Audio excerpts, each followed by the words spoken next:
When Ho Kim enters Dragon Slayer Academy, every elite student sees him as the easiest target in the entire school. His class is not a swordsman, not a mage, and not some flashy damage dealer. He is only a support, with an F-rank skill called amplification. So the nobles immediately look down on him, thinking he is just a weak commoner who will spend his life standing behind real heroes. But that is their biggest mistake. Because the moment the placement test begins, one arrogant student rushes at him, expecting an instant victory. Ho Kim does not panic. He does not even look surprised. Instead, he calmly reads the attack like he has already seen it 1,000 times before. With one basic support skill, he ruins the opponent's timing, turns their own power against them, and shuts down the fight before anyone can understand what happened. The crowd goes silent. Even Song Cheon-hai, the cold disciplinary committee member who looked down on him from the start, can no longer ignore him. Because this so-called useless support is not weak at all. He is an elite player who mastered this world as a game, raised more than 1,000 S-rank heroes, and knows every hidden route, every monster pattern, and every broken exploit inside Dragon Slayer Academy. So while everyone thinks Ho Kim is just a low-rank supporter, he is actually the one player who can steal the spotlight,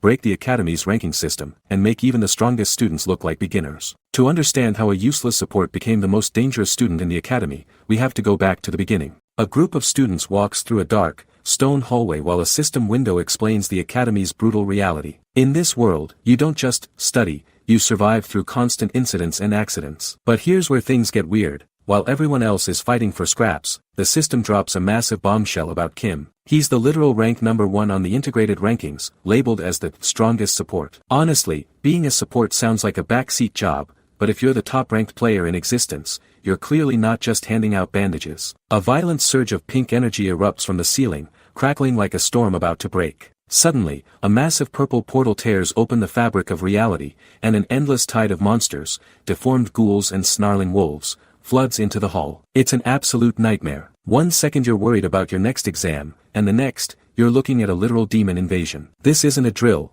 it's a slaughterhouse. A monstrous wolf lunges forward with its jaws wide open, snapping just inches away from a student's face. Before it can taste blood, a colossal pillar of golden fire incinerates the entire area, turning the corridor into a furnace. The screen explodes into a blur of orange slashes and magical shockwaves as the monsters are ripped apart. The pacing here is insane. You can practically feel the heat coming off the screen. It makes you wonder, who has enough mana to pull off a wipe like that? A woman with vibrant red hair grips a majestic golden staff, her expression cold as she stands amidst the smoldering remains of the enemy. Meet Hong Hyuna, the Ruby Tower Master and a confirmed S-rank beast. She's the definition of, don't mess with me, and her power is clearly off the charts. But then, the camera shifts to Kim, who's diving through the air like a meteor, his sword wreathed in a terrifying purple glow. Wait, I thought he was a support. Because that doesn't look like a buff to me, that looks like an execution. If this is how the rank number 1 support fights, I'd hate to see what happens when he actually gets serious. The real tension starts now. Can the Academy handle a support who fights like a final boss? A massive purple shockwave erupts as a warrior slams into the earth with enough force to shatter the stone floor. Kim sticks the landing amidst a swirl of dark mana, looking completely unbothered by the absolute destruction he just caused. Seriously, he looks more like he's finishing a light jog than a life-or-death boss fight. The dust settles in the arena, revealing a jagged, glowing red crystal tucked away in the rubble. This is it, the Trueblood Stone, a legendary item capable of forcing a vampire class to evolve to its peak. You can practically feel the mana radiating off that thing. It's the kind of loot people start wars over. Kim doesn't keep it for himself, instead holding the gem out to a pale girl who's watching him with wide, trembling eyes. He tells her to take it, handing over a literal king-making treasure like he's giving a friend a spare piece of gum. The crazy part, he doesn't even hesitate. As she clutches the stone to her chest, a violent surge of crimson energy swallows her whole, transforming her into a being of pure power. Meet the vampire queen, Carmilla, a newly minted S-rank monster with wings and a gaze that could freeze your blood.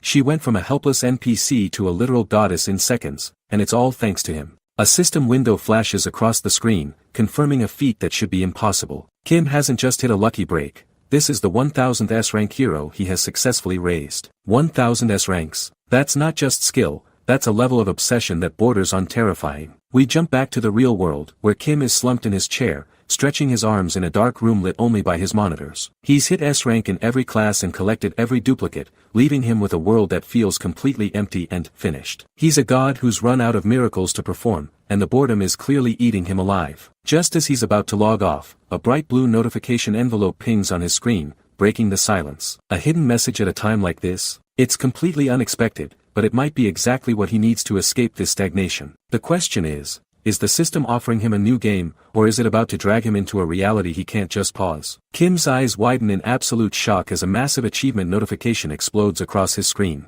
After grinding through a staggering 1000 S-rank graduates, he's triggered something that shouldn't even exist, an EX-rank quest to prevent the destruction of the world. Seriously? He's spent years mastering this game, and suddenly the system drops a rank that's supposed to be impossible. It's like the game is telling him his previous victories were just a warm-up for a disaster he didn't see coming. Quick flashes of legendary figures, from crying elven maidens to cold-blooded soldiers and grinning demons, streak across the monitor. The system isn't just adding a quest, it's introducing new content featuring heroes and villains that Kim has never encountered in his thousands of hours of playtime. The hype is real, but so is the danger. If these heroes are entering the fray, what kind of world-ending threat is he actually supposed to stop? Kim's hand trembles slightly as he grips his mouse, the clicking sound echoing in his quiet room. He hits the button to accept, and the screen turns a deep, ominous black with 4 simple words: the quest begins. This is the moment every gamer dreams of and fears at the same time. He's stepping into the unknown, and honestly, the tension is thick enough to cut with a blade. The bright white light of the monitor suddenly engulfs everything,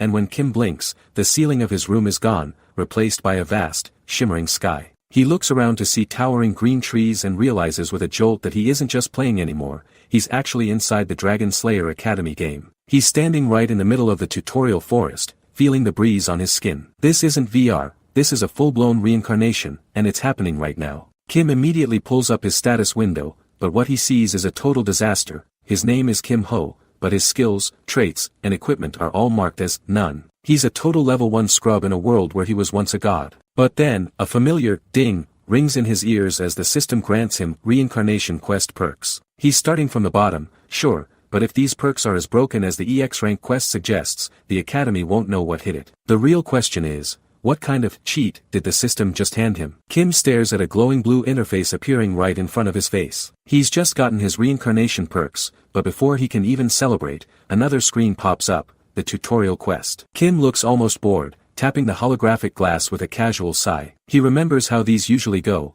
just run away from some low-level slime or a few weak mobs until the timer hits 0. It's supposed to be a cakewalk, a simple warm-up for a guy with his history. Honestly, with his past experience, he's probably expecting a nap instead of a real challenge. Heavy, thundering footsteps suddenly shake the entire forest, nearly knocking Kim off his feet. The sound is way too loud, and the pressure in the air starts to feel like heavy lead. He looks up, and his jaw practically hits the dirt. Looming over the trees isn't some bottom-tier goblin, it's a massive, red-scaled dragon with wings that blot out the sun. A dragon? In a tutorial? That's like bringing a nuke to a playground knife fight. The system isn't just testing him anymore, it feels like it's actively trying to delete him from existence. Kim turns tail and sprints through the brush as fast as his level 1 legs can carry him. He realizes now that the EX rank quest he accepted has completely broken the logic of the Academy's system. Behind him, the sky turns a hellish shade of orange as dozens of flaming magic circles materialize in the air. The dragon isn't just a physical beast, it's a high-tier spellcaster raining down literal meteors on his head. This is beyond difficult, it's a death sentence for anyone who hasn't even hit level 2 yet. If he doesn't find cover, he's toast. Kim skids to a halt, his heart hammering against his ribs as the heat from the explosion singes the back of his neck. If he gets caught in even one of those blasts, it's game over before his new life even starts. But then, the system screen flickers with a new prompt explaining the mechanics of his copy ability. To steal a power,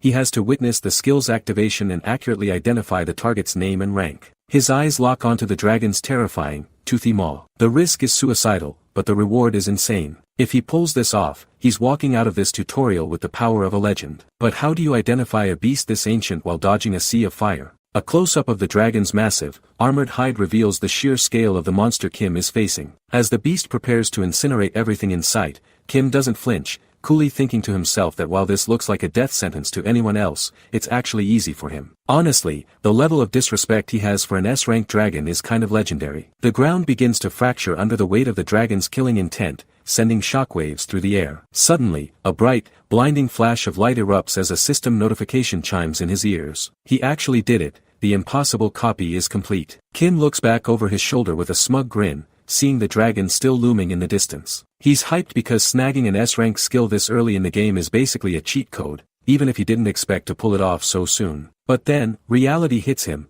Without a mana engine, he can't actually activate his new toy yet. It's like winning a mansion but not having the keys to the front door. Super annoying, right? He starts walking through the thick brush, but stops dead when he notices the leaves around him aren't just rustling. They're being sucked toward the dragon, the wind blowing violently backward. Yeah, that is definitely not a good sign. The dragon rears its head back, its throat glowing like a molten furnace about to explode. This isn't just a regular attack anymore. The sheer pressure is causing blue lightning to crackle through the sky as the atmosphere itself begins to tear apart. The screen flashes with a dire warning. This is the dragon's strongest move, a terminal strike that ignores basic defenses. Even with Kim's elemental resistance, if he takes this head-on, there won't be enough of him left to bury. The beast unhinges its jaw and unleashes a catastrophic torrent of fire that turns the entire horizon into a sea of white-hot flames. Can Kim even dodge something that covers the entire map, or is his lucky streak about to end in a pile of ash? This is where things get really crazy. A colossal dragon made of pure,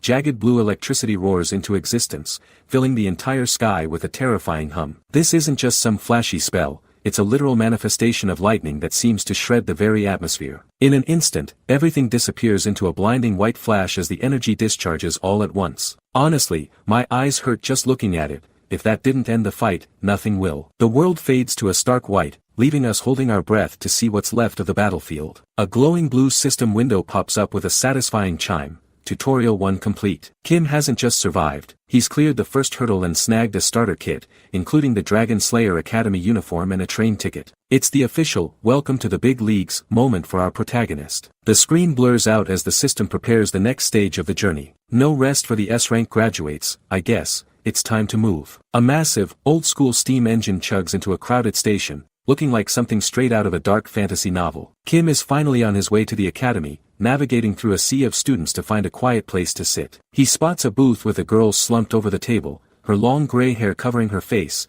and politely asks to share the space. She doesn't even flinch, making him think he might have just tried to talk to a corpse. He almost turns to leave, clearly feeling the second-hand embarrassment of the situation. Kim hovers for a second, asking one more time if the seat is actually taken before he gives up. Suddenly, the girl, who we now know is Seo Yi-in, jolts awake with a shocked exclamation point popping over her head. She gives a hesitant, sleepy, sure, finally letting him sit, but the peace is short-lived. A hand suddenly slams onto the table with a loud thud as a new voice shouts her name. Talk about a rude awakening. Who is this guy, and why is he already looking for a fight with Kim just for sitting down? The academy hasn't even started, and our boy is already a magnet for trouble. A polite student bows his head while thanking Kim. This guy introduces himself as Go Hyun-woo, and he's so grateful for the seat that he promises to repay the debt to Kim Hyung no matter what. Kim can't help but think this kid has some serious classic wuxia protagonist energy with those refined manners. But when Kim asks why he was late,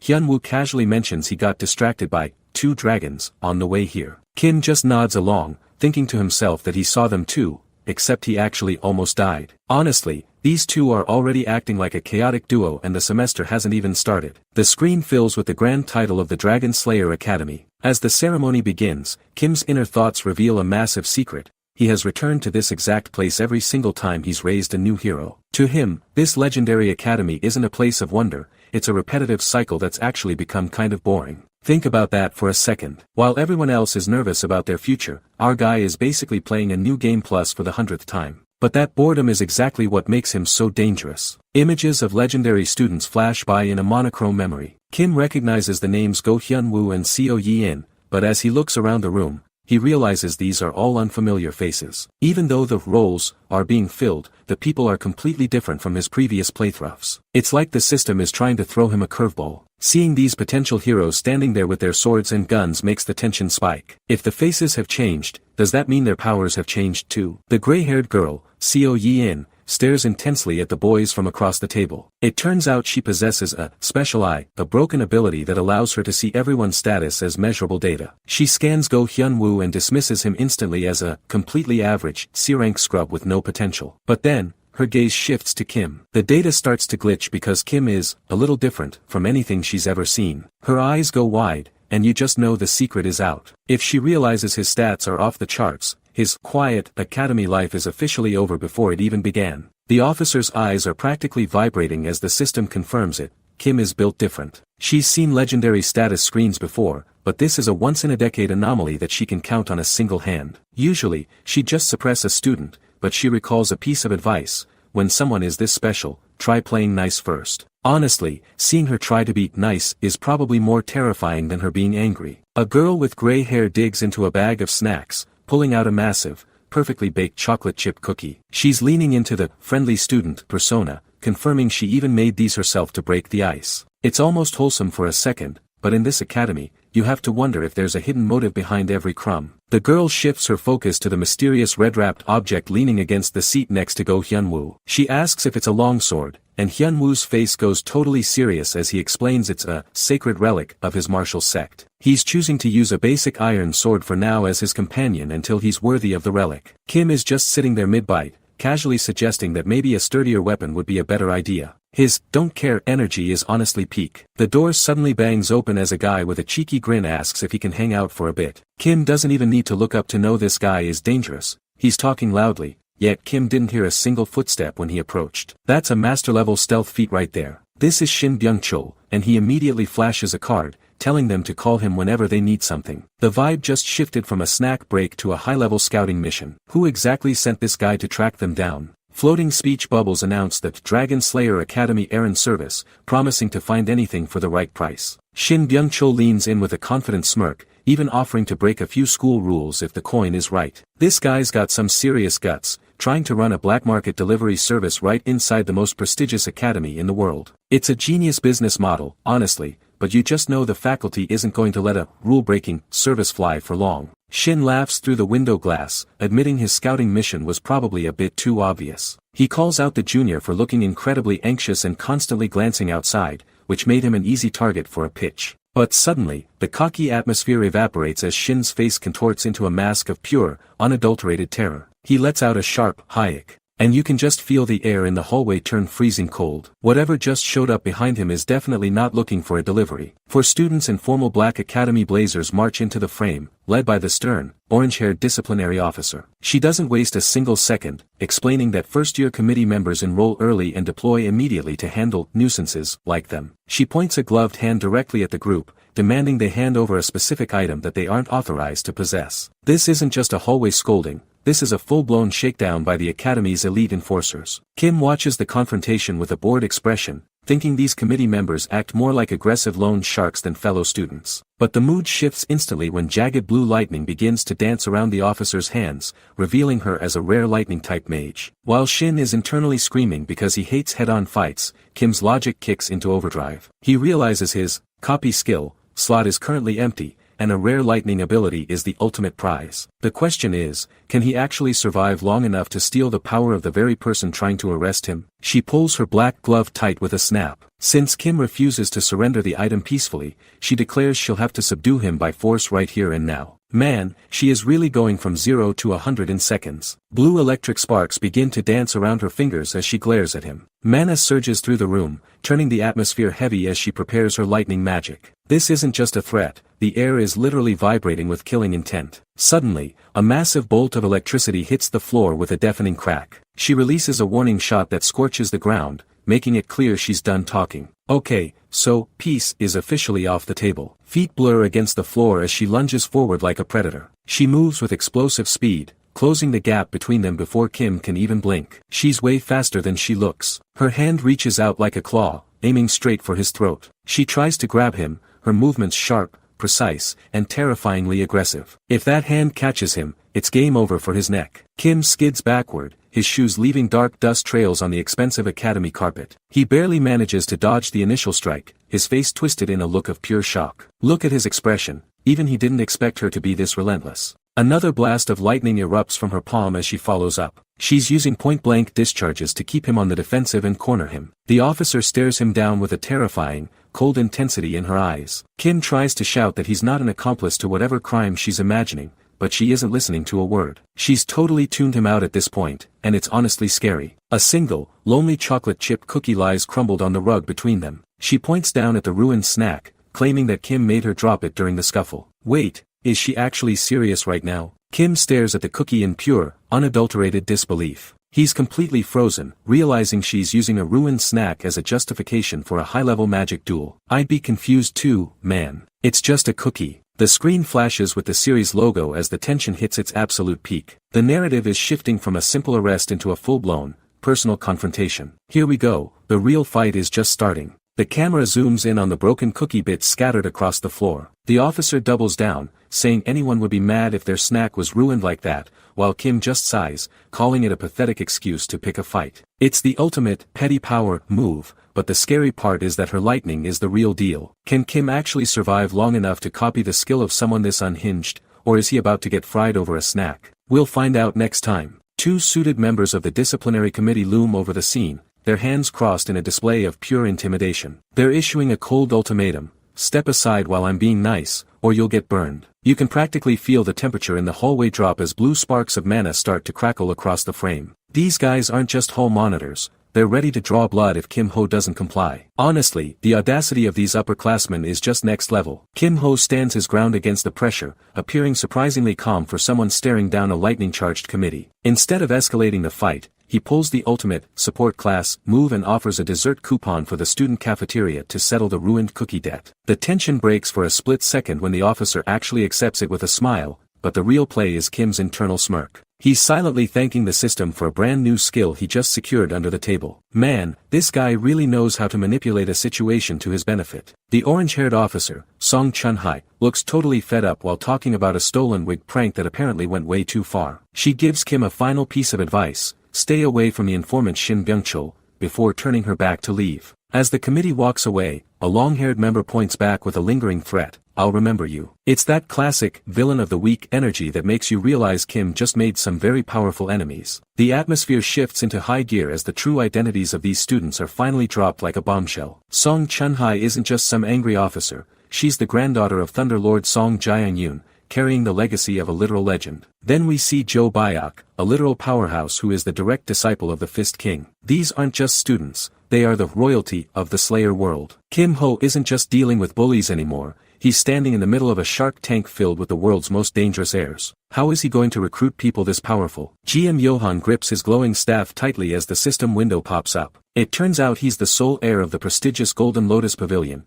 even if he's currently considered a bit of a late bloomer compared to the other monsters here. Honestly, being behind in a place like this is basically like having a target on your back. But then the tension breaks slightly when Shin Byung-chul lets out a nervous laugh, wondering if Kim Ho really started all this drama just for some snacks. I mean, risking your life for a cookie? That's either peak confidence or total insanity. Kim Ho looks totally unbothered, casually admitting he just wanted a front row seat to her rare lightning magic. He explains that he only stepped in to deflect Song Chun-hai's spell to see how she'd react under pressure. Man, this guy is a total strategist, treating a deadly confrontation like a science experiment. He claims it was so fast his eyes could barely follow, but we all know better. He's already dissecting her every move while everyone else is still trying to catch their breath. A beautiful, glowing blue hummingbird made of pure electricity flutters through the hallway. This isn't just some random lightning bolt, it's a specialized hummingbird spell that focuses on speed over raw power. Kim Ho just smirks, calling the previous assessment half correct, while blue sparks dance around his fingers. The crazy part is his realization that the performance of this spell varies drastically depending on the caster's skill. He's not just surviving her attacks, he's literally grading her like a teacher. The trajectory of the lightning bird tells a story that only someone with Kim Ho's eyes can read. If Song Chun-hai were actually a seasoned mage, that hummingbird would have pivoted and shifted its path the moment he moved. Instead, it flew in a predictable line,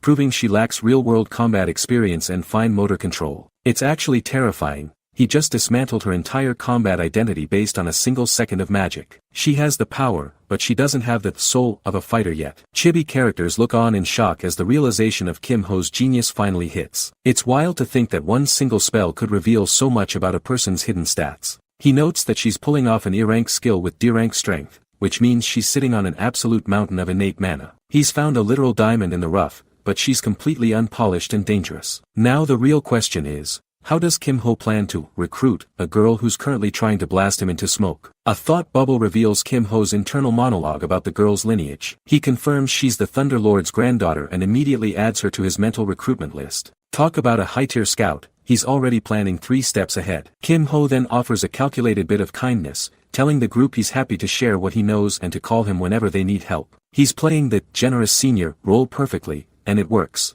GM Johan bows deeply, vowing to give it his absolute all under Kim's guidance. Seriously, this guy has the Golden Lotus air, acting like a loyal disciple in record time. A disciplinary officer with blue lightning flickering around his hand tells Kim Ho to follow him somewhere. The atmosphere shifts from a friendly chat to a cold interrogation in a heartbeat. The group can only offer a confused as the tension spikes. What did Kim Ho actually do to get this kind of personal attention? A hand reaches out and rips a dusty gray tarp off a large object. The reveal is finally happening, and whatever is under there is the reason for all this heat. An old, dusty slot machine stands alone inside a train car that's seen better days. The officer explains that this train was once for sightseeing, but now it's just a storage unit for junk. The floor is covered in abandoned crates and the cleanup is clearly far from finished. Kim Ho narrows his eyes, pointing out one specific machine that looks completely trashed. To anyone else, it's a piece of scrap metal taking up space. But for Kim Ho, he knows exactly what he's looking at. The broken screen suddenly erupts into a blinding pink light,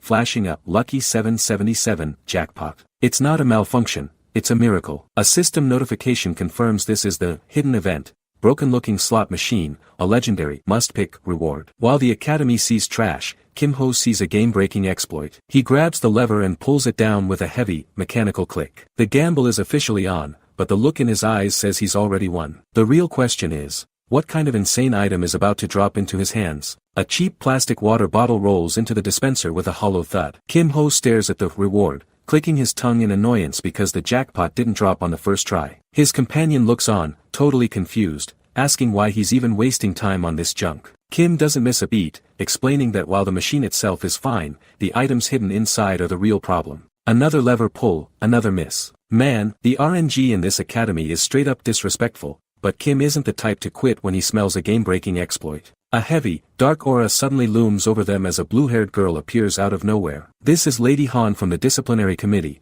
and she looks like she's about to ruin everyone's day. She cold calls them out, warning that this machine is strictly off-limits to students and touching it is a one-way ticket to demerit hell. Seriously, of all the people to get caught by, it had to be a high-ranking officer. The vibe in the room just went from 0 to "we're in deep trouble" real fast. Kim Ho leans in close to Go Hyun-woo, whispering a secret plan while the air practically crackles with tension. He tells Go that he's going to test something and that he'll take full responsibility for the fallout. It's classic Kim, always staying 2 steps ahead and using his allies to create the perfect opening. Go Hyun-woo doesn't hesitate for a second, nodding as he prepares to step into the line of fire. You can tell Kim has something massive cooking, and Go is the perfect person to serve it. Go Hyun-woo draws his practice blade and boldly asks Lady Han for the honor of a duel. He mentions her legendary background training under the Sword Empress, framing the fight as a way to settle their rule-breaking through strength. Han's eyes light up with a predatory, excited grin as she shouts, "All right then." Talk about an insane escalation. They're really about to have a full-blown sword fight in the middle of the hallway. She's not even mad anymore,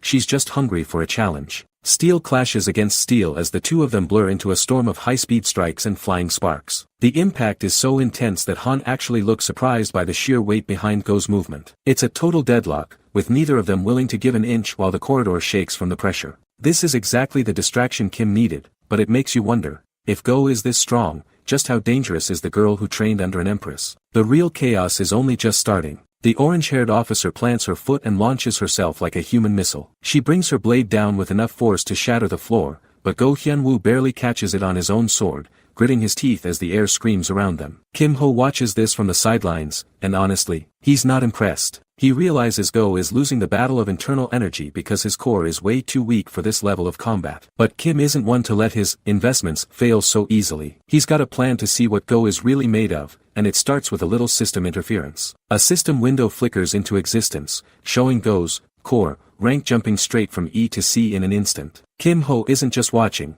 he's actively rewiring his allies' potential on the fly using his support abilities. The duration is tight, barely a minute of peak power, but the change is immediate. Blue sparks erupt as the two weapons collide again, but this time, the shockwave is massive. It's like Go suddenly found a second wind he didn't know existed. The real question is, can he actually end this before the timer hits 0? While the duel rages on, the timer ticks down to 15 seconds, and Kim Ho turns his back on the chaos to face a nearby slot machine. He looks incredibly calm for someone in the middle of a literal war zone as he pulls out a silver coin. The machine whirs to life, colors flashing wildly until 3 sevens line up perfectly. Jackpot. You have to love his confidence. The guy knows exactly how to manipulate the odds in his favor while everyone else is focused on the blades. But what kind of reward do you actually get from a machine in a place like this? Kim reaches into the dispenser and pulls out a simple water bottle, explaining that this specific machine has a guaranteed jackpot trigger. He's been counting the spins since the start, and since players only get 5 silver coins,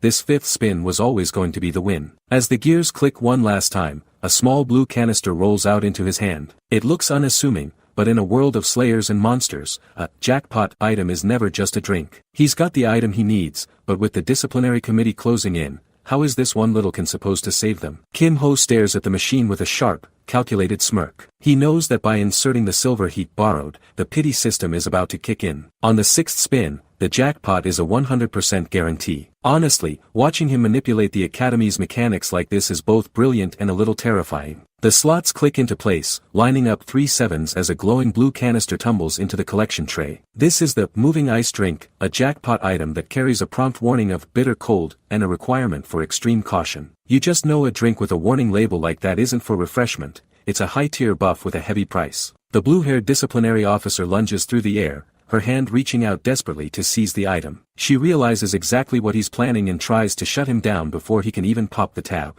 Her speed is top tier for a student, but Kim Ho's eyes stay calm, already predicting her flight path. A jagged blade is drawn in a flash of blue light as a digital timer counts down a single, solitary second. It's a literal blink and you miss it moment where the physics of the hallway seem to bend around Kim's movement. The tension here is so thick you could cut it with that very sword. How is he moving that fast? Kim Ho ignores the frantic shouting and chugs the glowing liquid while the committee members watch in total horror. A massive, pained groan rips from his throat as the freezing energy surges through his internal organs. I don't think brain freeze even begins to describe the agony of your entire mana circuit turning to ice. System alerts flash rapidly across his vision, showing a frozen status being applied and then instantly purged from his body. He stands there, breath hitching as the frost dissipates, and simply mutters that he's fine. The look of pure shock on the girls' faces says it all. They thought he was committing suicide, but he was just leveling up. But with the disciplinary committee's heavy hitters arriving, is a temporary buff really enough to get him out of this mess? A blinding white light clears to reveal Kim Ho casually explaining that the jackpot item he just snagged. He reveals that the item he consumed was a dark ice crystal, a legendary drop from a specialized slot machine's 6th spin. Honestly, who just eats a cursed crystal like it's a midday snack? This guy's confidence is on another level. Terrifying visions of frozen, screaming souls fill the air as the crystal's true nature is revealed. Normally, this thing would flash freeze your internal organs and shatter your soul, but Kim Ho reveals his trump card, S-rank elemental resistance. It's the ultimate cheat code. Most people would be a human popsicle right now, but he's just getting started. Kim Ho sits with a composed smirk as dozens of system windows flicker rapidly around his head. The system is screaming, frozen status applied, followed instantly by, frozen status removed, in a never-ending loop of immunity. Even the disciplinary committee is left wondering if they just saw a ghost or a god. You can tell he's enjoying the confusion he's causing. Kim Ho looks down at a glowing blue device while his teammates practically beg for a second demonstration. He playfully shuts them down, explaining that the skill has a strict 1-hour cooldown and he can't reveal all his cards so early. It's a classic pro-gamer move. He's not just surviving, he's managing his brand and keeping his allies and enemies guessing. The scene shifts to a massive, black steam engine thundering across a narrow bridge over the vast, sparkling ocean. They are approaching Dungeon Island, a place once known as a lawless wasteland crawling with the world's most dangerous criminals. The vibe just shifted from academy life to hardcore survival in seconds. If you thought the school hallways were dangerous, this island is going to be a total bloodbath. What kind of monsters are waiting for them at the final stop? We're about to find out. Ancient scrolls reveal the first hero, the legendary Dragon Slayer, setting foot on this very island for the first time. He didn't just survive the lawless wasteland, he conquered every single dungeon in his path. Honestly, imagining one man taking down an entire island of monsters by himself is just insane. It sets a terrifying bar for everyone else. A hooded figure raises a glowing golden sword toward a blinding sun, marking the moment a new civilization was born. From that total conquest, he founded a city and built the Dragon Slayer Academy to train the next generation. It sounds like a noble beginning, but you just know a school built on top of a mountain of monster corpses isn't going to be normal. The academy stands as a massive stone fortress overlooking a lush, green valley under a bright blue sky. Students are swarming the gates, including a fierce red-haired girl carrying a staff who looks like she's already hunting for her first target. Kim Ho is right there in the middle of the chaos, watching as the courtyard gets uncomfortably crowded with ambitious, slayer, hopefuls. The mood shifts instantly when a girl with a ponytail and a green committee armband blocks Kim Ho's path, her arms crossed in a power move. She isn't asking, she's ordering him to follow her for a moment, leading him straight toward the student discipline committee room. The way the sign hangs on that cold stone wall, man, you can just tell this is where dreams go to die. A single dim lamp hangs over an empty wooden chair in a pitch-black room, looking more like an execution chamber than an office. They call this place the Room of Truth, and the warning is chilling. Anyone who steps inside never comes out the same. Kim Ho is being dragged into the lion's den before the first bell even rings, and honestly, seeing that empty chair gives me the creeps. What kind of truth are they planning to beat out of him? We're about to see if our boy can keep his cool under actual torture. A stark white document reveals the core of the interrogation,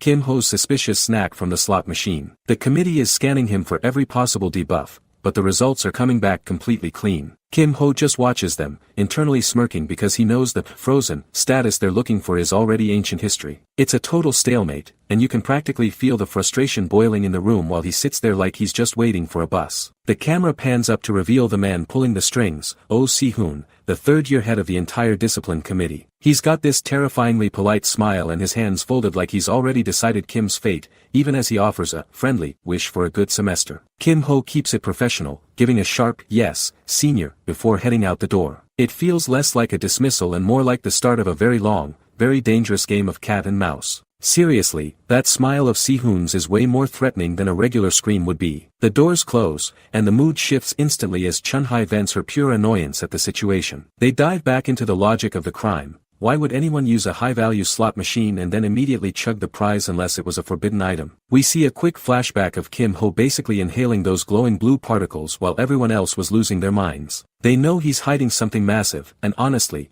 seeing Kim Ho look that reckless in their memory makes me wonder if he's actually getting overconfident. Chun-hai is ready to burn the midnight oil to catch him, her eyes practically sparking with a "we got this" attitude. But then the doubt hits. What if they use a high-tier search tool like the magnifying glass and still find absolutely nothing? Oh Si-hoon has to step in and remind her that this kind of hunt takes extreme patience and a very cold head. The tension is thick enough to cut with a blade. If they fail to find the truth, Kim Ho won't just be free, he'll be untouchable. What is he going to do once he realizes they're still watching his every move? We're about to see just how deep this rabbit hole goes. The disciplinary leader stands tall in the hallway, his presence alone enough to keep most students from even breathing too loud. While the committee stays behind to wrap up their investigation, Kim Ho finally makes it into the main hall and casually slides into a row with his group. He actually thanks Seo Yi-in for saving him a seat, looking completely unbothered. I mean, the guy just had a standoff with the Thunderlord's granddaughter, and he's acting like he just finished a boring lunch break. A blue system window suddenly flickers to life right in front of Kim Ho's eyes. It turns out,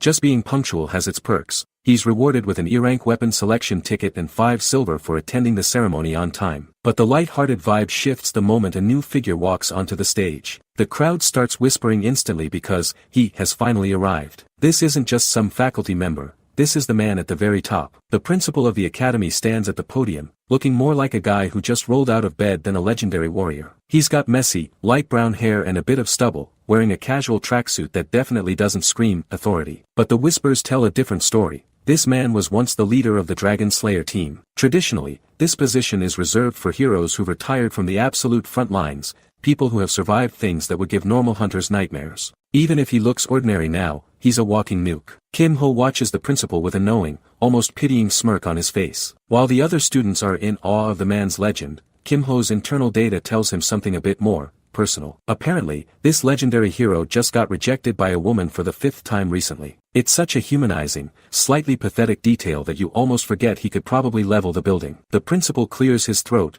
finally beginning the ceremony with a simple, "Welcome new students." The principal's voice drops into a more serious tone as he explains the heavy history behind the Dragon Slayer Academy. It wasn't just built for prestige, it was founded specifically to prepare for an all-out war with dragons. He reveals that the first hero was incredibly picky about the name, specifically insisting on the word slay. And the reason? He wanted every student to understand that a title isn't a gift, it's a trophy. You aren't an ogre slayer until you've stood over a dead ogre, and you aren't a dragon slayer until you've ended the life of a dragon. The room goes dead silent as the weight of that reality sinks in. They aren't just students anymore, they're being trained as executioners. As the principal's speech drags into serious overtime, he's lecturing the new freshmen about how the fate and essence of a slayer is actually the act of taking lives. It's a pretty grim reality check for day one, and honestly, the mood in the room is heavy. You can tell the students are already hitting their limit. One of them is literally praying for him to shut up because their head is spinning. Kim Ho stands with his arms crossed, looking completely unfazed while his classmate stares at him in total disbelief. She asks how he didn't find that long-winded speech boring,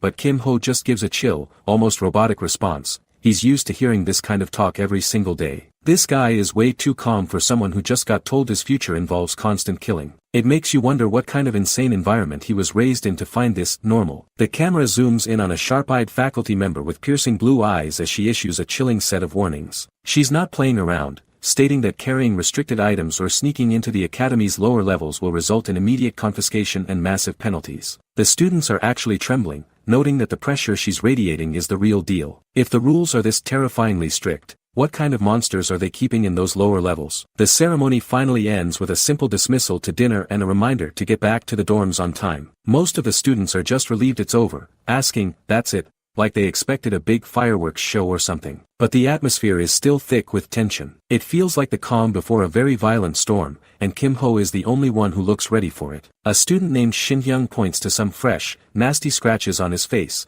laughing it off while a girl behind him struggles to hold a tiny, aggressive tiger cub. It looks like a light-hearted moment between friends, but the advice they get next is ominous. They're told to eat as much as possible tonight because tomorrow is the official start of classes. In a place that trains slayers, you just know, class is going to be a total bloodbath. Can they even handle what's waiting for them at dawn? A speech bubble floats over the quiet hallway as the long day finally winds down. Everyone is being warned that a massive day is waiting for them tomorrow, and the atmosphere is heavy. It's supposed to be a time for rest, but the tension is thick enough to cut with a knife. Honestly, after the principal's cryptic speech, sleep is the last thing anyone is actually thinking about. Kim Ho tosses his school blazer onto the bed as he steps into the silence of his dorm room. He looks at his bed for a split second before completely dismissing the idea of catching any Z's tonight. He knows the gap between the students is already widening, and he isn't about to let anyone get the jump on him. It's that classic MC grind. While everyone else is dreaming, he's preparing for war. Vibrant blue energy begins to swirl violently around Kim Ho as he drops into a cross-legged meditation. He isn't just practicing his breathing, he's attempting something genuinely insane, manifesting a core within his own body. A pulsating, anatomical heart appears in a flash of mana,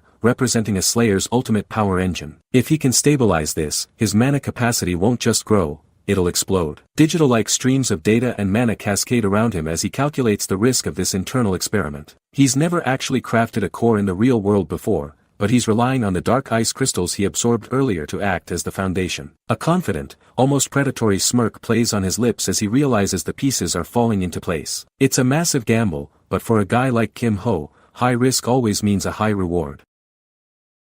Kim Ho and Seo Yi-in are chilling on the academy grass when she casually drops a total bombshell. She admits she's never even learned the basic, magic bullet, skill, leaving Kim Ho looking absolutely floored. I mean, look at his face, he's realizing he's sitting next to a literal natural-born monster. Yi-in looks back with those quiet, innocent eyes, completely unaware of how insane her statement actually is. If she's been hitting every target purely on instinct without even using mana, her raw talent is off the charts. It's actually kind of scary to think about what she'll do once she actually learns the basics. Kim Ho offers to personally help her train, and she gives him a small, trusting nod. He's playing the supportive teammate for now, telling her she did well today, but you can see the wheels turning in his head. He knows he's found a diamond in the rough, but there's no time to celebrate. A start notification interrupts the piece. It's finally time for the high-stakes placement exam. The group moves into the dungeon wing, and the vibe shifts from afternoon chat to life-or-death struggle in a heartbeat. The academy isn't playing around anymore. The students gather in a dimly lit hall, looking like a pack of nervous recruits before a war. Then, Instructor Lee,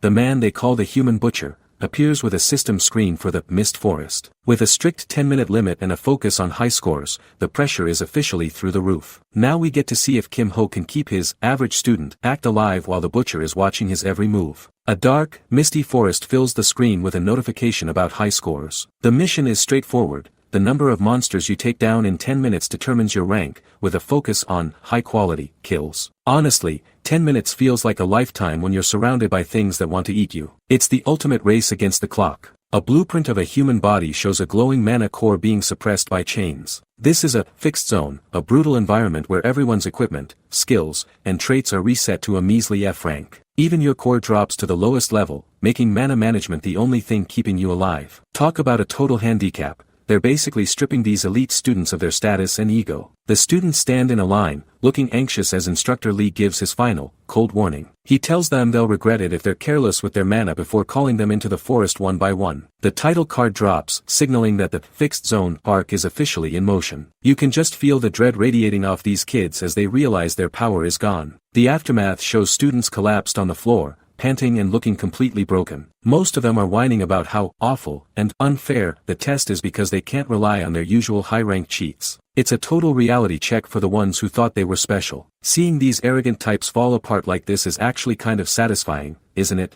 Instructor Lee stares at the live leaderboard with a look of pure disgust on his scarred face. Only 2 students, like Hansomi with her 928 points, are doing anything even remotely worth mentioning. He's already getting a headache just thinking about how much work these weaklings need to be passable. He's looking for a real monster, and so far, he's only found house cats. The camera pivots to Seo Yi-in and Kim Ho as their names are finally called to enter the zone. Kim Ho doesn't look nervous at all. He leans in and tells Yi-in that for this specific exam, she needs to swap her usual gear for a mana rifle. He's already calculating the most efficient way to break the system while everyone else is struggling to breathe. Now the real question is, how much of his true power is he going to let the butcher see? Yi-in grips the glowing mana rifle and nods, fully trusting Kim Ho's weirdly specific tactical advice. Meanwhile, Yeonhwa is watching from the sidelines with her arms crossed, looking completely unimpressed. She's literally scoffing, wondering why a guy who isn't even a gunner is acting like a pro coach. Honestly, her skepticism is fair, but she has no idea what he's actually capable of. Kim Ho just gives a casual wave and steps toward the gate, telling the group he'll see them on the other side. As he crosses the threshold, a massive system alert flashes across the screen, entering the fixed zone. This is where the training wheels come off and the real pressure starts. Can he actually maintain his average facade in a place this intense? He steps into the eerie, fog-drenched mist forest, noting with a cold smile that it's been a long time since he stood in a place like this. The system confirms that all his skills, traits, and equipment are being scaled to a fixed rank for the duration of the exercise. This is exactly what he wanted. It's the ultimate way to gauge his raw combat sense without his massive stats doing the heavy lifting. A 10-minute timer appears in the air as Kim Ho cracks his neck, ready to finally loosen up. He pulls out a simple wooden staff that begins to hum with a sharp, blue mana edge. The system screams, "Start," and the atmosphere immediately turns heavy. The average student act is officially on pause, and things are about to get violent. A grotesque, green sludge monster with glowing red eyes lunges from the shadows, looking like a nightmare version of a goblin. Kim Ho doesn't even blink, swinging his staff in a blurring, high-speed arc. The impact is brutal, catching the creature right in its gnashing teeth and tearing through its liquid body like paper. He's moving way too fast for a normal student, but wait, if he keeps this up, won't the instructors notice the data doesn't match his rank? Kim Ho hurls a sharp blade into the shadows with zero hesitation. While everyone else is lost in the fog, he's already figured out the secret logic of the mist forest. It's pattern C. He's not just surviving, he's hunting. He draws a second knife, his eyes locking onto a specific point in the trees as he whispers, "There it is." It's actually scary how he's treating a deadly exam like a simple puzzle. If he knows exactly where they're spawning, the monsters don't even stand a chance. A hulking orc with long white hair lunges out of the brush, brandishing a massive, rusted axe. Kim Ho doesn't even blink, weaving through the creature's guard and putting it down with a sickening thud before it can even let out a roar. The speed of his counterattack is way beyond what a normal student should be capable of. Seeing him move like a ghost in the dark is honestly giving me chills. He's making the human butcher's training look like a walk in the park. Kim Ho casually drops his wooden training staff and hoists the orc's giant iron axe over his shoulder.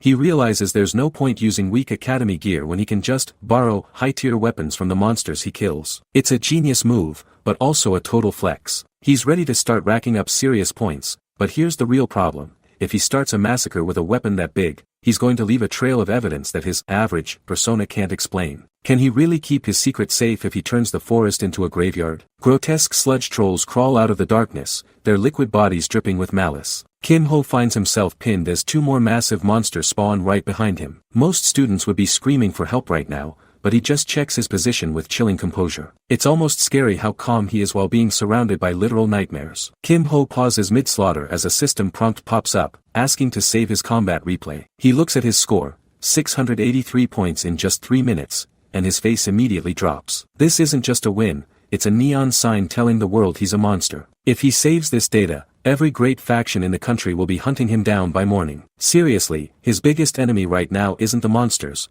it's his own talent. He ruthlessly deletes the record and turns his back on the battlefield. He's hit the subquest goal, and in his mind, anything more is just unnecessary attention he can't afford. He steps through the shimmering blue portal, leaving the carnage behind and re-entering the quiet halls of the academy. But as he walks out, he's greeted by a familiar silver-haired presence waiting in the shadows. He thinks he's hidden his tracks perfectly, but you have to wonder, did someone catch a glimpse of what he's really capable of before the data vanished? The human butcher is still out there watching, and Kim Ho might have just made himself the most interesting target in the school. Seo Yin stumbles out of the shimmering blue portal, looking completely drained as she clutches her mana rifle. She managed to secure 781 points, putting her in the top 21%, but she looks like she's been through a literal war zone. When she sighs that it was hard, Kim Ho just gives her that calm, supportive smile. Honestly, seeing a talent like her this wiped out makes you realize how brutal this exercise actually is. Instructor Lee narrows his eyes at Kim Ho, his mind flashing back to the kid's pathetic performance during the earlier PvP rounds. He still sees Kim Ho as a quitter, a guy who doesn't have the heart to be a dragon slayer because he forfeited when things got tough. He's looking at him with pure, scarred skepticism right now. It's wild how much this guy values grit over everything else,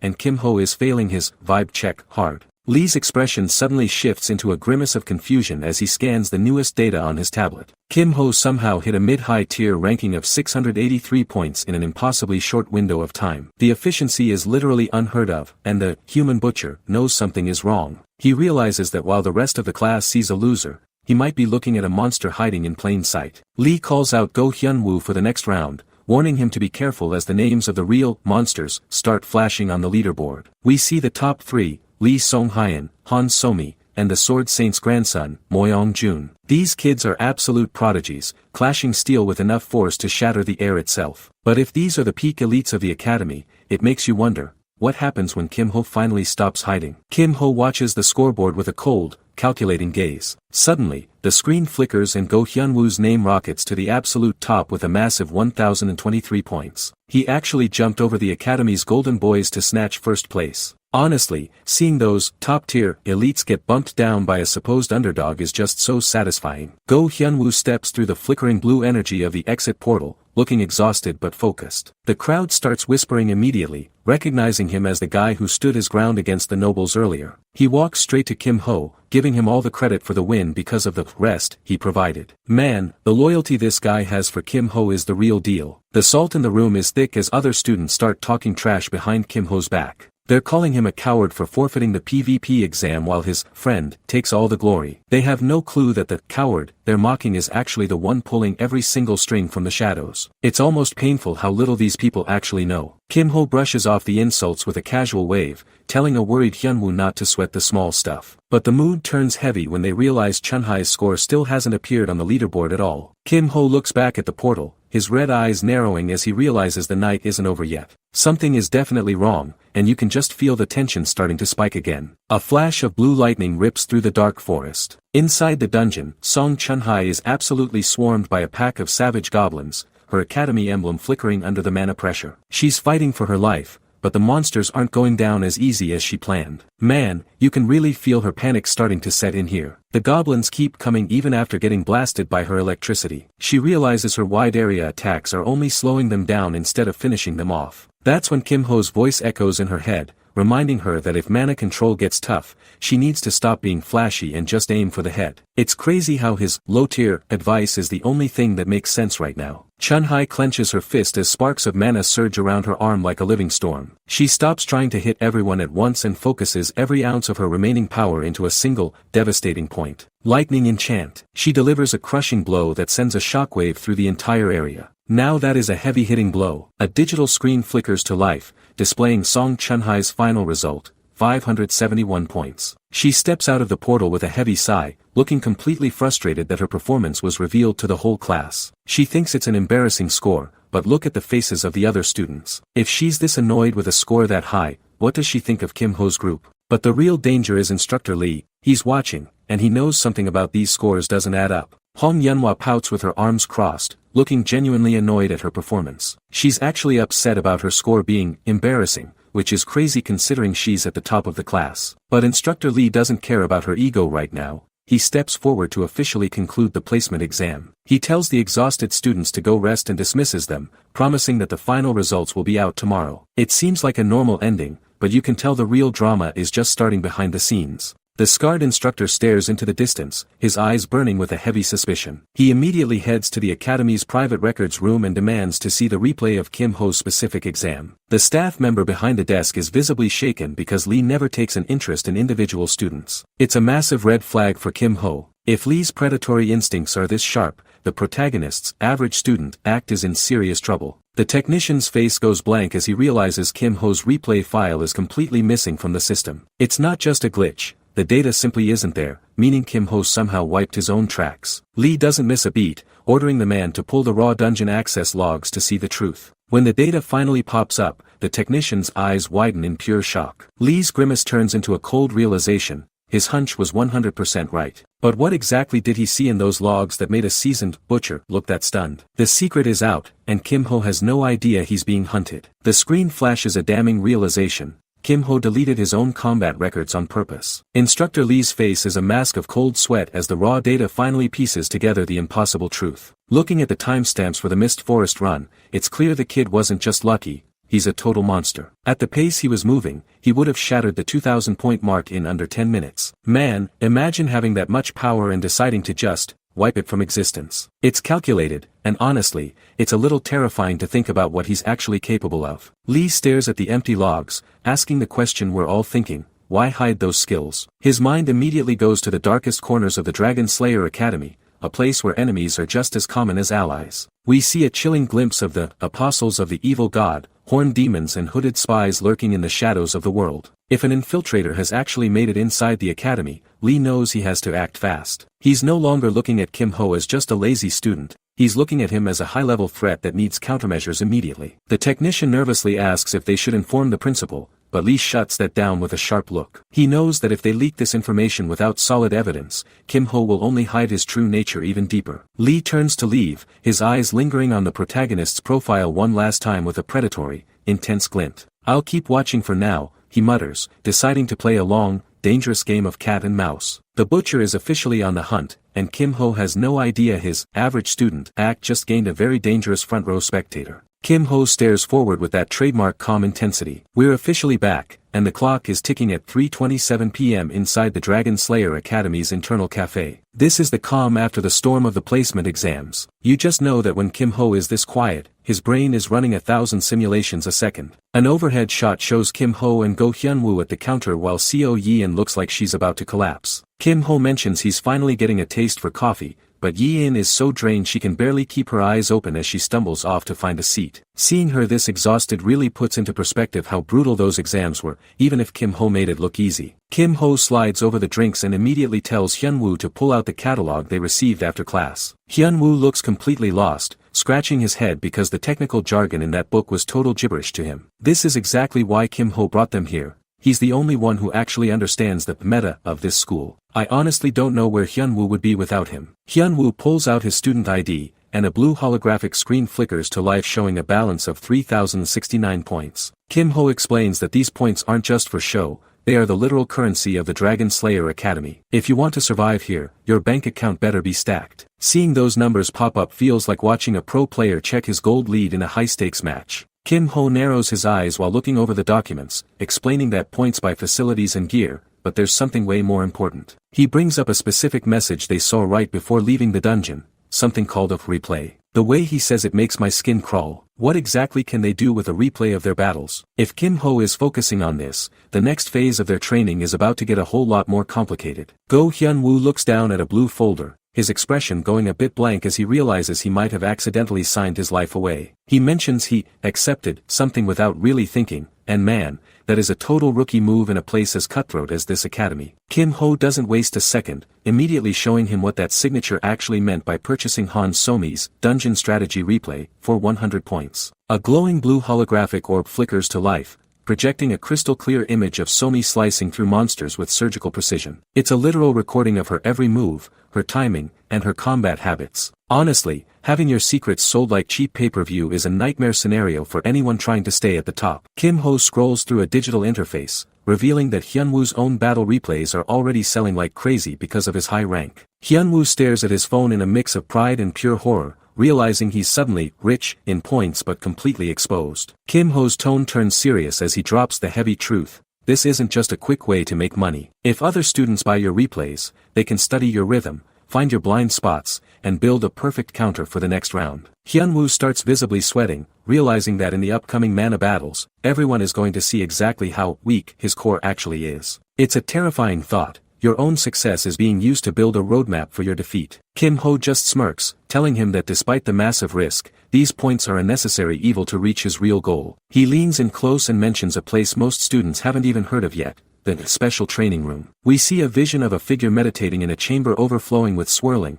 intense blue energy that looks 10 times more concentrated than the public areas. This room has much denser mana, allowing a student to build their inner strength at a ridiculous pace compared to the regular facilities. Hyunwoo slams his hands on the table, jumping up in total shock that a literal growth hack like this even exists. Kim Ho has the plan, and now he has the points to buy their way into elite status. But the real question is, with everyone watching their replays, can they get strong enough before the rest of the class catches on to their secret? Hyunwoo stares at the table, his mind racing as he realizes the sheer cost of these elite facilities. 500 points for just 6 hours of use. That's an insane drain on their resources, and Hyunwoo knows if he goes in even once a day, he'll be bankrupt in no time. Kim Ho watches him struggle with the math, staying perfectly composed. It's the classic academy trap. You need the training to get points, but the points vanish the moment you try to get ahead. Honestly, seeing Hyunwoo this stressed makes you realize just how gatekept the top tier really is. Kim Ho raises a single finger, dropping a bombshell about a season pass that could bypass the costs. But the mood shifts instantly when he explains the catch. To get one, they have to take Moyong Jun's spot in the swordsmanship club. Hyunwoo's face goes pale, and he literally stammers at the suggestion. He knows his current skills aren't even in the same league as a monster like Moyong Jun. It feels like Kim Ho is asking him to climb a mountain with no gear, and for a second, you can see the genuine fear in Hyunwoo's eyes. Kim Ho leans back, closing his eyes as he calmly offers to get the pass for him. Hyunwoo is completely floored. He can't understand why Kim would take on such a burden or how he even plans to pull it off. "What do you want from me?" he asks, sensing the weight behind that offer. Kim Ho finally reveals his real motive. He needs a partner to enter the deep dungeon together once they've both grown. This isn't just a favor. It's a cold, calculated move to secure a loyal tank for the horrors waiting in the lower levels. Kim Ho reaches out, his hand tensing as he asks for a final answer. The tension in the air is thick enough to cut, especially since the deep dungeon is famous for breaking even the best students. But instead of backing down, Hyunwoo's expression hardens into something fierce. He's a warrior who's always craved real strength, and he's tired of being the underdog. He looks Kim Ho right in the eye and declares he's ready to stake his life on this deal. They've officially formed a pact. But with a target like Moyong Jun on the horizon, is Hyunwoo actually ready for the level of violence Kim Ho is about to unleash? Hyunwoo slams his fist against his chest in a sharp, respectful salute. He officially accepts the proposal, calling Kim Ho Hyung with a level of loyalty that's honestly a bit scary. While they sit over 2 half-finished iced drinks, Kim Ho sets a tight deadline. He'll have the season pass ready in just 2 weeks. It's a massive promise, but Kim Ho isn't the type to bluff. He knows that while Hyunwoo is busy getting stronger as his public sword, he needs to make a separate move in the shadows. He's already planning his next deal, and it's not going to be a fair one. You have to love how this guy never stops moving. He's always looking for the next exploit. A heavy door with a sign reading Workshop 4 slides open with a metallic groan. Kim Ho steps inside, his eyes scanning a room filled with cluttered workbenches and the smell of ozone. He finds a senior technician hunched over a desk, and with his usual calm demeanor, he simply says, "Hello, senior." The senior doesn't even turn around at first, clearly annoyed by the interruption. There's a thick layer of tension here because freshmen aren't exactly welcome in the specialized engineering labs. It's a bold move, but Kim Ho needs something from this room, and he isn't leaving without it. The senior technician pushes his goggles up, looking absolutely done with life. He tries to dismiss Kim Ho immediately, telling him to go check a different club or workshop, but Kim Ho has a lie ready. He claims he was specifically told to start here, playing the part of the confused junior perfectly. After a frustrated groan and a "seriously," the senior finally snaps and tells him to just take a quick look and get out. The poor guy thinks he's just dealing with a persistent kid, but he has no idea who he just let into his sanctuary. Those purple holographic screens in the background, they might as well be an all-you-can-eat buffet for Kim Ho. The senior turns back to his workbench, hunching over his tools and warning Kim Ho not to bother him. He's focused on a delicate piece of machinery, completely ignoring the predator standing right behind him. Kim Ho watches with a cold, calculating smile as sparks begin to fly from the senior's hands. He's not just watching, he's analyzing every movement, identifying that magical engineering skill as a solid B rank. This is the moment the trap is set. The senior is working his heart out, but Kim Ho is just waiting for the perfect second to trigger his copy ability. Can he pull it off before the 1-minute timer runs out? Kim Ho's hand hovers just inches away from the senior's back as a system window flashes, using copy. Right under the technician's nose, Kim Ho successfully registers the B-rank skill, magical engineering. Honestly, seeing him pull this off with such a straight face is terrifying. He's basically a ghost in the machine at this point. First goal achieved, and the senior doesn't suspect a thing. Kim Ho starts rummaging through the cluttered workshop while the senior stays glued to his monitor. He isn't just looking for junk, he's hunting for something specific until his eyes lock onto a glowing blue blueprint. That sharp, predatory smirk says it all. He just found exactly what he came for. Now the real game of manipulation begins, and I'm genuinely curious how he's going to walk out with it. Holding up a complex, glowing blueprint of a 10 by 10 by 10 cube,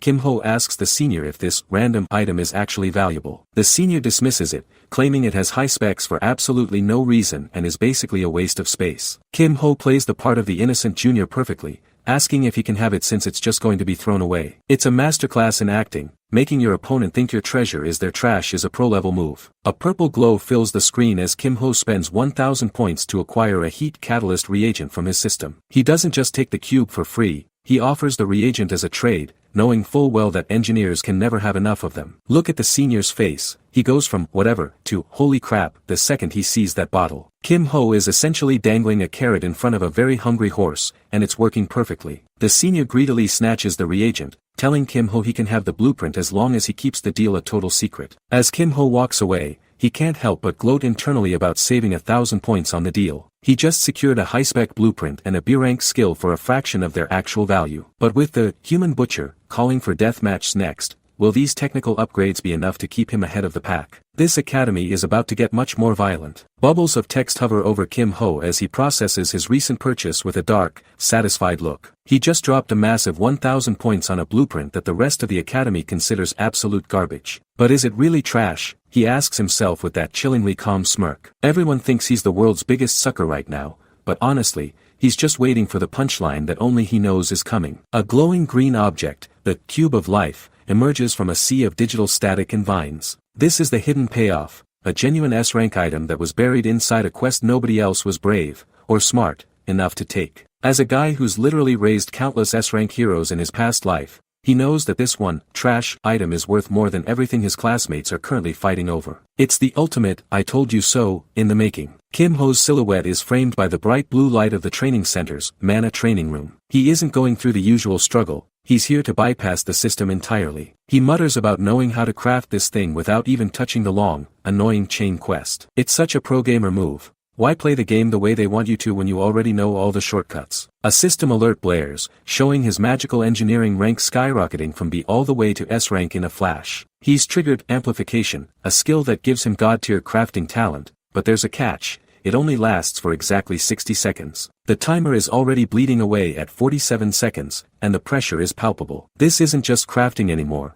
this is a high-speed heist against time itself. His fingers are a total blur, slotting tiny blocks into a complex, glowing grid with terrifying precision. He realizes that at a normal pace, this would take 3 full days of work, but he's crushing it in seconds. Suddenly, the system pings, amplification has expired, and his rank drops back down to B. The cooldown starts, the light fades, and the silence returns. But as he stands there in the dark, the real question is, did he finish it in time, or did his 1-minute gamble just blow up in his face? Kim Ho stares intensely at the glowing blue cube pulsing in his hands. He realizes that even with his boosted stats, a 1-minute window for S-rank work is incredibly tight. Man, talk about cutting it close. He's literally gambling on seconds here. Blue aura swirls around his body as he sits in deep meditation on the cold floor. The routine is brutal. 1 hour of meditation followed by 60 seconds of high-speed engineering, over and over. It's a marathon, not a sprint, but his mana is definitely feeling the burn. Suddenly, the duration timer hits 0 and Kim Ho's eyes snap open with sharp focus. The amplification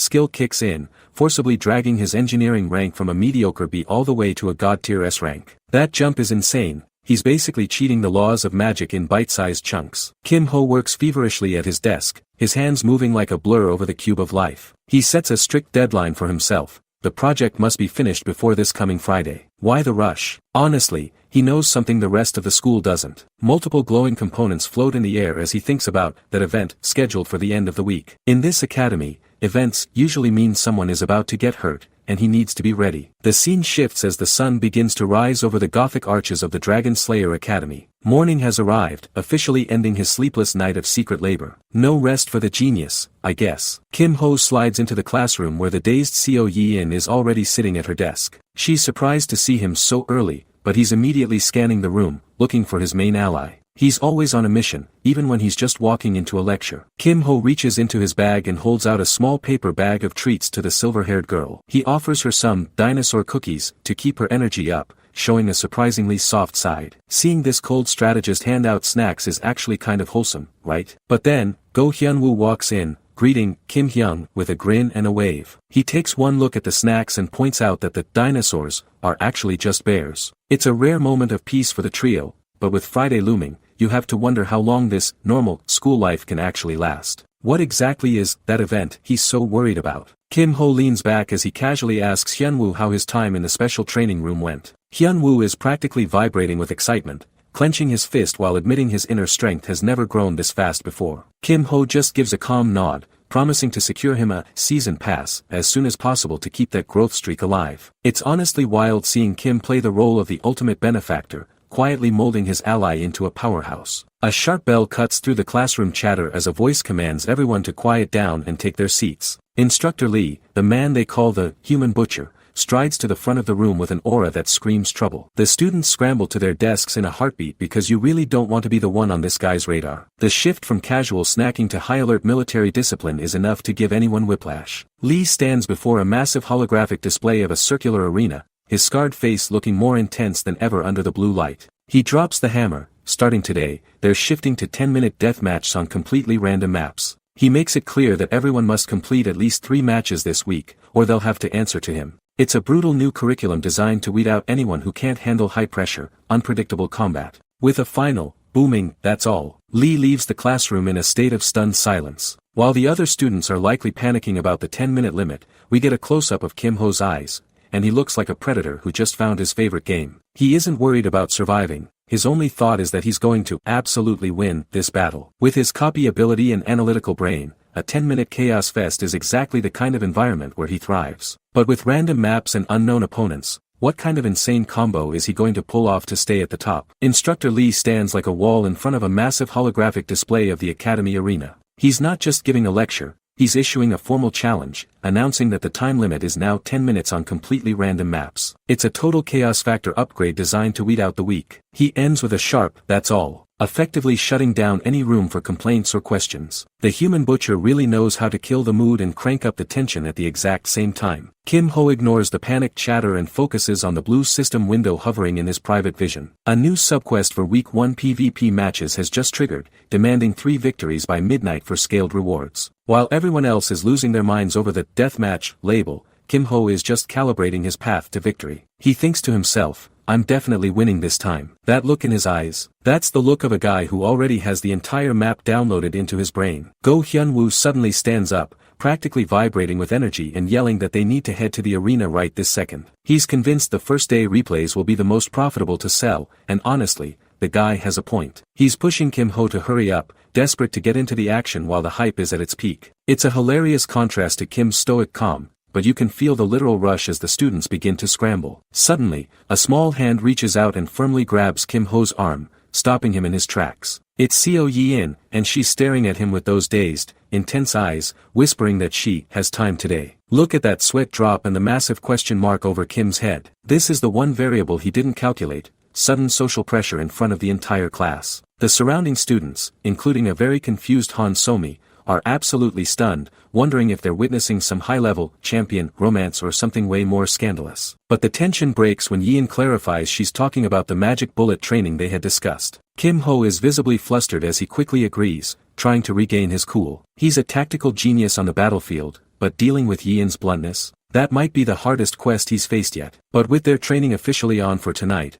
what kind of terrifying upgrade is Kim Ho planning to give her before his own matches begin? Kim Ho waves a casual goodbye to the girls, promising to catch up with them later that evening. The scene transitions to the bright, sun-drenched afternoon outside the massive academy structures. We finally arrive at the arena, a gargantuan stone stadium where the real ranking battles take place. You can just feel the pressure building up here. This is where the students' lives are decided. Honestly, the scale of this place is intimidating, but Kim Ho looks like he's just going for a walk in the park. Kim Ho and Hyunwoo walk together through the stone corridors, but the mood is thick with hostility. In the background, other students are pointing and whispering, calling Kim Ho the coward who forfeited his match against Song Chun-hai. They're looking down on him with pure disgust, thinking he's just a lucky loser who gave up when things got tough. One student even clutches his sword, muttering about how disgraceful it is to have someone like Kim in the academy. It's wild how fast people turn on you when they don't know the full story, but Kim Ho doesn't even blink at the insults. Hyunwoo tries to ignore the noise, calling out Kim Ho's name as they're approached by a red-haired student with a chip on his shoulder. This guy stops them, bragging that he managed to score 300 points on the placement test despite the chaos. He asks Kim Ho what his score was, expecting some pathetic number, but Kim just calmly replies that he also got 300 points. The red-haired guy's face twists in instant rage, unable to believe he's being ranked on the same level as a coward. Seriously, the irony here is peak. This guy is so proud of a score that Kim Ho literally manufactured for himself. The red-haired student starts fuming, shouting that he only ended up with that score because he was unlucky enough to face Song Chun-hai in the second round. He starts complaining about being struck by lightning out of nowhere, which cost him his momentum in the forest. Kim Ho's eyes widen slightly, a subtle, knowing smirk creeping onto his face as the realization hits him like a truck. He looks at the shouting student and simply asks, "That was you?" This is the ultimate, oh no, moment for the red-haired guy, because Kim Ho just realized he's talking to the very person he used as a human guinea pig for his hidden skills. If this guy finds out the truth, the arena is going to turn into a bloodbath. A smug, jagged grin fills the screen as Moyeong-jun finally loses his cool. He's standing there, barking at Kim Ho to stop being a coward and come down, so he can show him the massive wall between their ranks. Man, this guy really thinks he's the main character of an action flick, doesn't he? It's almost painful to watch someone act this tough when they're about to get humbled. The official title card drops as we transition straight into the heat of the arena. The massive scoreboard flashes to life, showing both Kim Ho and his opponent at a full 100% health. Moyeong-jun is practically vibrating with mana, his aura flaring up like he's ready to end this in a single, flashy explosion. But Kim Ho, he's just standing there, looking like he's waiting for a bus. Moyeong-jun grips his weapon, his eyes bloodshot with the need to prove himself. Kim Ho finally raises his staff, his hand beginning to glow with a steady, haunting blue light just as the start signal echoes through the stadium. He looks Moyeong-jun dead in the eye and tells him they should end this quickly. And the crazy part? He's not even bragging, he's just stating a fact. Moyeong-jun unleashes a massive, high-speed strike, but he's basically swinging at a ghost while Kim Ho effortlessly glides through the air. Kim Ho looks down with this cold, disappointed stare, asking how someone could be stupid enough to fall for the exact same trick twice. Suddenly, a brilliant blue spirit butterfly flutters into existence right behind Moyeong-jun's head. You can see the panic setting in, the trap is already closed, but what the hell did he just activate? Blue static crackles around the student as a paralysis status effect locks his muscles in place. Kim Ho gazes down with zero pity, dropping a cold, "Sorry about this," right before the trap snapped shut. Moyeong-jun can barely stammer out a plea before he's completely frozen. Honestly, watching a bully get turned into a literal statue is just peak fiction. Brutal impact sounds fill the air as the screen turns a jagged red with Moyeong-jun's scream. The scoreboard flickers to life, confirming Kim Ho's victory in big, bold letters for the entire arena to see. Kim Ho just shrugs it off, mockingly asking the crowd if the coward actually won. He's playing the audience like a fiddle, and they have no clue how much he's holding back. Moyeong-jun lies face down in the dirt, groaning pathetic excuses about how he was only caught off guard. He pulls himself up, trembling with rage and sweat, and vows that he'll win the next time they face off. Kim Ho just tilts his head with a razor-sharp, smug smile, asking, "Oh yeah?" The absolute audacity of this guy to think he ever stood a single chance. The scoreboard resets for a rematch, but the fight is over in a blinding, instantaneous flash of white light. Moyeong-jun is immediately back on the floor, looking like he just ran into a freight train he didn't see coming. Kim Ho stands over him, looking totally bored, and asks if he's even improved at all since the last 5 seconds. It's a total massacre of the ego. But the real question is, why is Kim Ho finally starting to show his teeth? Moyeong-jun is face down on the pavement, desperately swearing that he'll win next time. He's literally trembling with rage, shouting at Kim Ho to stop acting so superior, but our MC doesn't even blink. He just turns his back with a cold TCH, leaving the guy groveling in the dirt. Honestly, watching this elite student crumble like this is kind of satisfying. A blue quest window flickers to life, showing Kim Ho is just one match away from finishing his PvP objectives. He realizes he can't just walk away yet, so he puts on a show of being reluctant to keep the act going. When Moyoung-jun tries to save face by offering to teach him, Kim Ho flips the script and demands tuition for his time. The look on the redhead's face is priceless. He's realizing Kim Ho is absolutely cold-blooded. Moyoung-jun reaches into his pockets and pulls out a small, ornate wooden box glowing with intense blue spiritual energy. It's a high-grade pill manufactured by his prestigious family,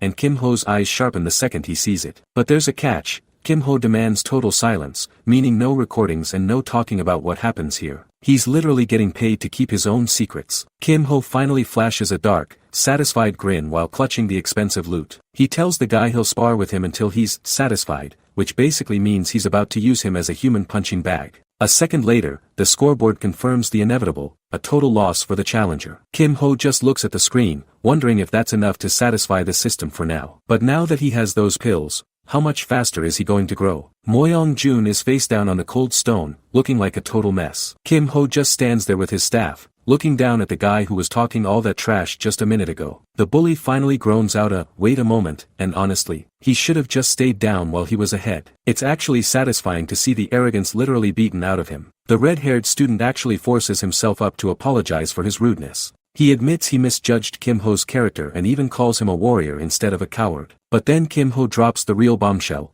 He tells him he's only pretending to be a coward for now. The shock on Moyoung-jun's face says it all. He's realized he's been messing with a monster wearing a student's mask. Talk about a reality check. Kim Ho bumps into Hyunwoo next, who's totally hyped after racking up 2 wins in the arena. Hyunwoo is determined to grab one more victory, so he tells Kim Ho to head on ahead. Our MC just gives him a casual nod and moves out. He's got way bigger plans than just farming arena points, and the calm way he walks away makes you wonder what he's plotting next. We cut to the mana training room where Kim Ho is finally alone with Yi-in. He's not acting like a student anymore, he's her mentor, starting a special lecture on magic bullets. Yi-in looks intensely focused as she nods along to every word. You can feel the tension rising. He's about to turn this girl into a human railgun. If she masters this, the academy isn't going to know what hit it. Kim Ho watches Yi-in with a subtle, impressed smile as she channels mana. He's teaching her distribution, the high-level art of allocating the perfect amount of energy for every single shot. Honestly, seeing her catch on this fast is terrifying. He's actually wondering how she ever managed to lose a match before this. This isn't just a student anymore, she's becoming a living weapon. A holographic leaderboard flashes on the screen, showing Yi-in at a staggering 99% against her opponent, Kwak Ji-cheol. We see her out in a sun-drenched, rocky wasteland, crouching low and gripping her rifle with ice-cold focus. This isn't some classroom drill anymore. It's a literal hunt, and she's the one at the top of the food chain. Kwak Ji-cheol huddles inside a glowing blue mana dome, feeling untouchable behind his ghillie camouflage. He thinks he's perfectly hidden, but Yi-in's eyes are tuned to a completely different frequency now. She spots the unnatural mana ripples vibrating between the hills like a massive neon sign. Seriously, did this guy think a little blue bubble was going to save him from her? Ji-cheol smirks behind his shield, convinced his barrier is an absolute wall that no gunner can ever hope to pierce. But then, the atmosphere shifts, the air screams as a mana bullet shatters his impenetrable shield like it's made of cheap glass. His smug face instantly melts into pure,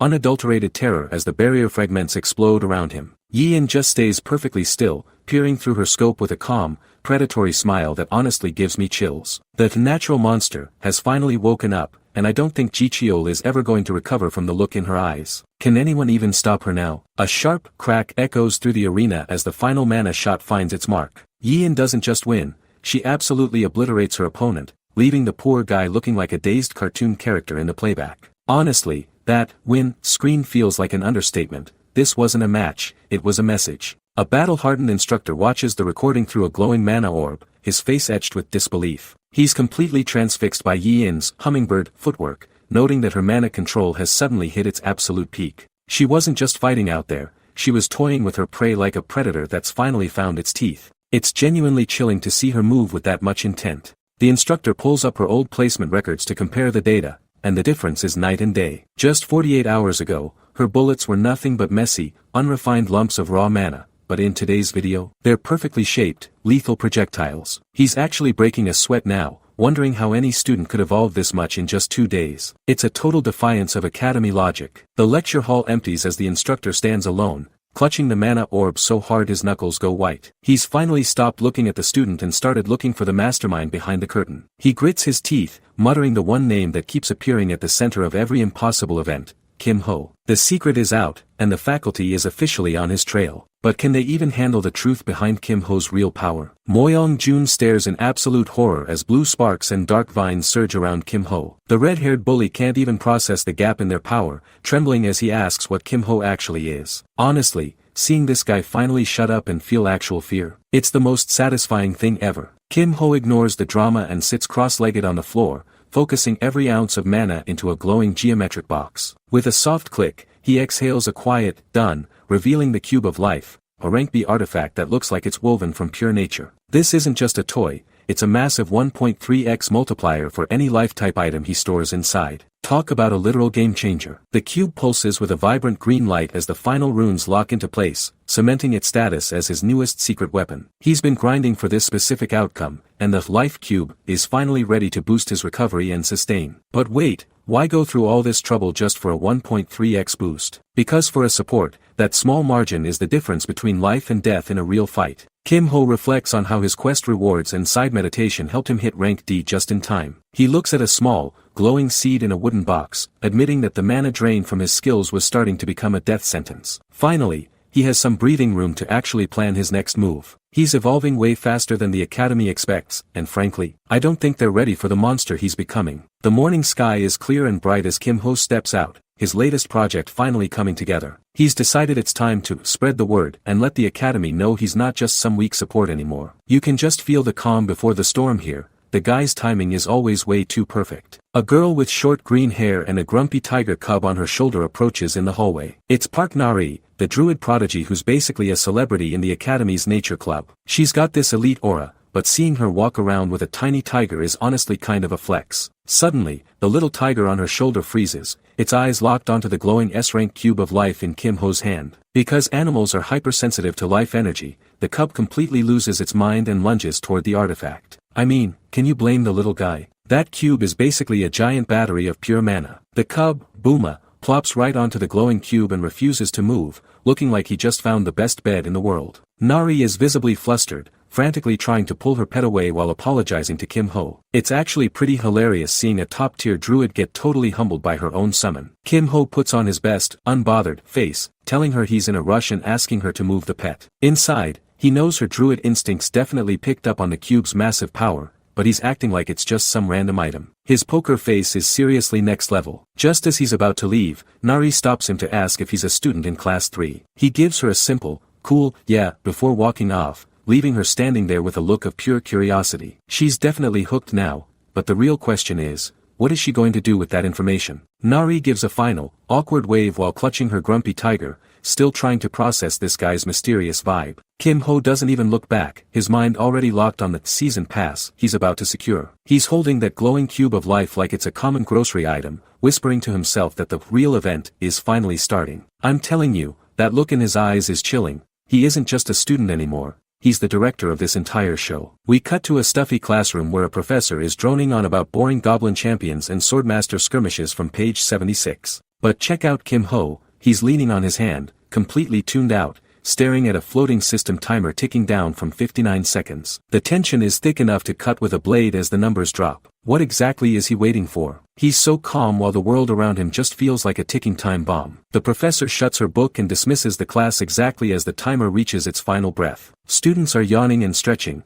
totally oblivious, with one guy cheering that they're finally done for the day. Talk about a calm before the storm moment. The bell just rang for everyone else, but for Kim Ho, the real game is starting in 3, 2, 1. A student suddenly gasps, pointing at the floor as a jagged, blood-red magic circle erupts out of nowhere. The room turns into pure chaos, screams fill the air as red lightning arcs across the desks, looking like a high-level dungeon trap just went off. But then, in the blink of an eye, the energy vanishes, leaving the students gasping and staring at empty floorboards. Was that a glitch, or did Kim Ho just pull the trigger on something that's about to change everything? A glowing red symbol burns directly onto Moyong Jun's forehead like a brand. He's sweating bullets, frantically wondering if that orb from earlier was some kind of barrier trap that caught him off guard. But the crazy part is when he looks around, other students are pointing and gasping because they've all been marked too. It's like a digital scarlet letter popping up for the whole academy to see, and nobody knows how to turn it off. A massive, pulsing red orb surges with jagged electricity against a dark blue background. This is the infamous ban wave, a surprise inspection at Dragon Slayer Academy that uses a magnetic field to identify every student carrying illegal gear. Seeing those heavy red chains lock down contraband potions and cursed daggers is honestly terrifying. The academy isn't playing around today.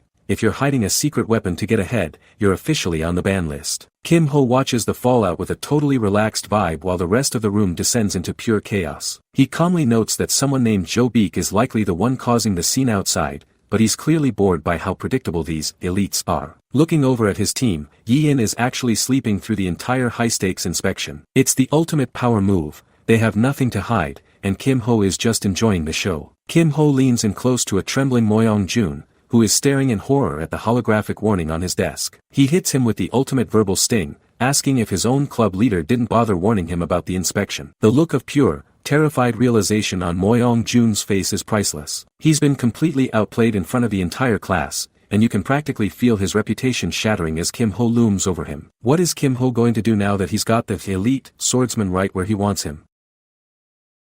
Two students face off inside a mana-charged arena. Kim Ho stands perfectly still while young Ji-hong bristles with mana, desperate to prove his superiority in front of everyone. This guy Ji-hong really thinks he's the main character, doesn't he? Ji-hong grips his weapon with a lethal glare, his eyes locked on his target. He's pouring every ounce of his pride into this lunge, hoping to crush the support student once and for all. Too bad he has no idea who he's actually messing with. Kim Ho just smirks, his staff glowing with a faint, ominous blue light. He calmly tells Ji-hong they should end this quickly, looking completely bored by the threat. Talk about a cold-blooded invitation to a beatdown. Ji-hong lashes out with a massive, desperate swing that tears through the air. He commits everything to this single strike, convinced he's finally caught the slippery support student. Big mistake. Never go all in against a guy who reads every move you make before you even think it. Kim Ho effortlessly leaps into the air, hovering high above the chaos. He evades the strike with zero effort, looking down like a hunter who just watched a wolf walk into a snare. The verticality in this fight is just disrespectful. Suddenly, a glowing blue butterfly flutters right in front of Ji-hong's face as a system window pops up. The paralysis status effect is applied instantly, freezing Ji-hong's body mid-motion. Oh, man, the look of pure terror on his face when he realizes he can't even blink. Priceless. Kim Ho stands over the frozen Ji-hong with a chillingly blank expression. He offers a mock sorry before raising his staff to deliver the final blow. He says he's sorry, but we all know he's enjoying the karma just a little bit. Ji-hong's eyes go wide as he stammers out a pathetic plea for mercy. He tries to beg for a timeout, but Kim Ho doesn't give him a single second to breathe.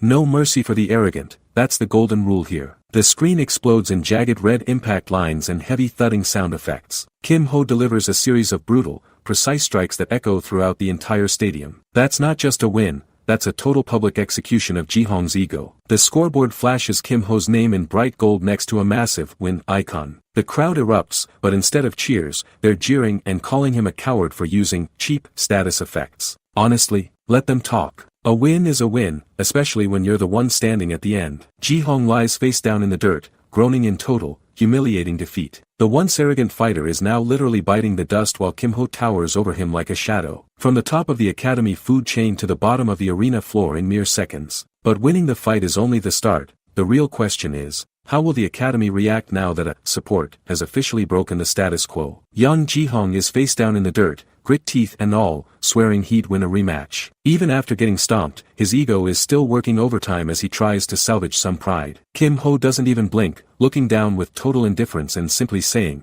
then let's fight again. Honestly, I love how Kim Ho just calls his bluff immediately. No drama, just straight back to the business of winning. A start notification flashes on the screen as the second round begins instantly. But if you thought this would be a closer fight, you were dead wrong. Kim Ho is already standing over a collapsed Ji-hong again, looking completely bored. He's actually scratching the back of his neck and asking if the guy has improved even a little bit. Man, imagine getting humiliated so hard that your opponent starts questioning your growth mid-beatdown. Ji-hong is looking like a total mess now, but he's still shouting that he'll really win this time. But Kim Ho has seen enough and starts turning away, telling the guy he's tired and wants to wrap things up for the day. It's the ultimate power move. deciding the fight is over not because of a bell, but because he's bored of winning. Kim Ho checks his system window, which shows he still needs one more PvP match to finish his weekly subquest. He's totally faking the "I'm tired" routine just to bait Ji-hong into begging for more. And it works perfectly. Ji-hong looks desperate, so Kim Ho, reluctantly, agrees to teach him a lesson. He's playing this guy like a cheap violin, and it's honestly brilliant to watch. Kim Ho flashes a sharp grin and drops the hammer, tuition. He isn't doing this for his health, he wants a payout for his time and effort. Ji-hong actually coughs up a glowing blue spiritual pill from his family's private stock just to get another round. Seriously, this guy is paying a premium price just to get his face slammed into the floor again. Kim Ho takes the box but adds one final condition: Ji-hong can't record this or tell a single person about the match. He closes the deal with a satisfied smile, walking away with a rare treasure and his secret intact. He got the quest progress, the loot, and kept his true power hidden. But how long can he keep these private lessons a secret before the academy starts asking questions? The scoreboard flickers with the final, undeniable verdict: Kim Ho wins, and the genius, young Ji-hong has been handed a crushing, public loss. Ji-hong is literally face down on the stones, steam rising from his defeated body while Ho just stands over him with that trademark cold, stoic gaze. Seeing the academy's hierarchy get flipped on its head by a support student, man, it feels so good. Ji-hong manages to push himself up to a kneel, his voice trembling as he asks Ho to wait because he actually wants to apologize. He's scratching the back of his neck, looking genuinely embarrassed as he admits he judged Ho way too quickly based on his rank alone. It's a total 180 from the arrogant guy who was talking trash just minutes ago, but you have to wonder if this humbleness will actually last. Ho isn't looking for fame or a new best friend, so he tells Ji-hong to keep the act up and pretend Ho is still just a lucky coward. Ji-hong looks stunned by the request for a second, but then this devious, petty little smile spreads across his face. He realizes that if he keeps Ho's true power a secret, other arrogant students will walk right into the same trap he did, and he's more than happy to let them suffer. Ho regroups with his loyal ally, Go Hyun-woo, who's already out here racking up 2 wins and proving he's got the muscle to back up Ho's plans. They share a quick, casual update on their progress before Hyun-woo heads back into the matching system with a grin, fueled by his boss's success. Ho is slowly building a circle of power, and honestly, he's going to need every bit of it for the trials ahead. The vibe shifts from the arena to the quiet mana training room, where Ho meets Seo Yi-in to honor their training agreement. They sit across from each other in the empty room, and you can feel the heavy, expectant silence as the support prepares to mentor the genius. It's such an unlikely pairing, but there's a weird sense of destiny here, like they're both finally finding what they've been missing. Yi-in effortlessly manifests a wisp of pure, swirling mana, and even the normally unfazed Ho is taken aback by her raw, instinctive talent. He's genuinely confused. How could someone this gifted ever lose a fight to a mid-tier student like Song Chun-hai? But instead of overthinking the past, he gets straight to business, starting her first real lesson on distribution. The crazy part is, once she masters this, will anyone in the academy even be able to touch her? Ho breaks down the math of destruction, explaining that the first step is controlling the exact amount of mana injected into every single bullet. Yi-in stands ready, her silver hair catching the light as she grips her rifle with a newfound, icy focus. It's clear she's not just a student anymore, she's becoming a weapon. Seeing her dial in like this, it's honestly terrifying how fast she's evolving. Her opponent tries to get clever, activating a projection ghillie spell to literally vanish into the desert terrain. But Yi-in's eyes aren't looking at the sand, she's tracking the unnatural ripples of mana flowing between the hills. The green-haired student actually starts laughing, convinced his barrier is an absolute fortress that no support class student could ever hope to scratch. Poor guy has no idea he's already been found. Talk about a massive ego check waiting to happen. The air screams as a mana-infused round slams directly into the center of the impenetrable shield, shattering it like cheap porcelain. The student's smug grin instantly turns into a mask of pure, unfiltered horror as his protection disintegrates into nothingness. And the craziest part, Yi-in actually lets out a tiny, confident smile as she lines up the finishing blow. She's finally enjoying the hunt, and that's a scary thought for everyone else in this academy. The match ends in a total disaster for the opponent, who's left crying in a chibified state as the final bullet whizzes past his head. The scoreboard flashes a cold win for Yi-in, signaling that the underdog era is officially over. Night falls over the Dragon Slayer Academy, but the atmosphere is anything but peaceful. You can just feel the tension building, the hierarchy is being flipped on its head. High above the library, the principal sits in the shadows, replaying the combat footage of the hummingbird movements through a glowing crystal orb. He watches the way Kim Ho moved during his own match, realizing that the precision and speed were far from ordinary. His expression darkens as he confirms that Yi-in's second match followed the exact same impossible pattern. He's putting the pieces together, and if he figures out Ho is the mastermind behind it all, things are going to get very dangerous, very fast. The principal leans in closer to his scrying orbs, his eyes narrowing as he spots a massive red flag in the data. He pulls up Yin's old placement exam footage, where her mana control was honestly a total disaster,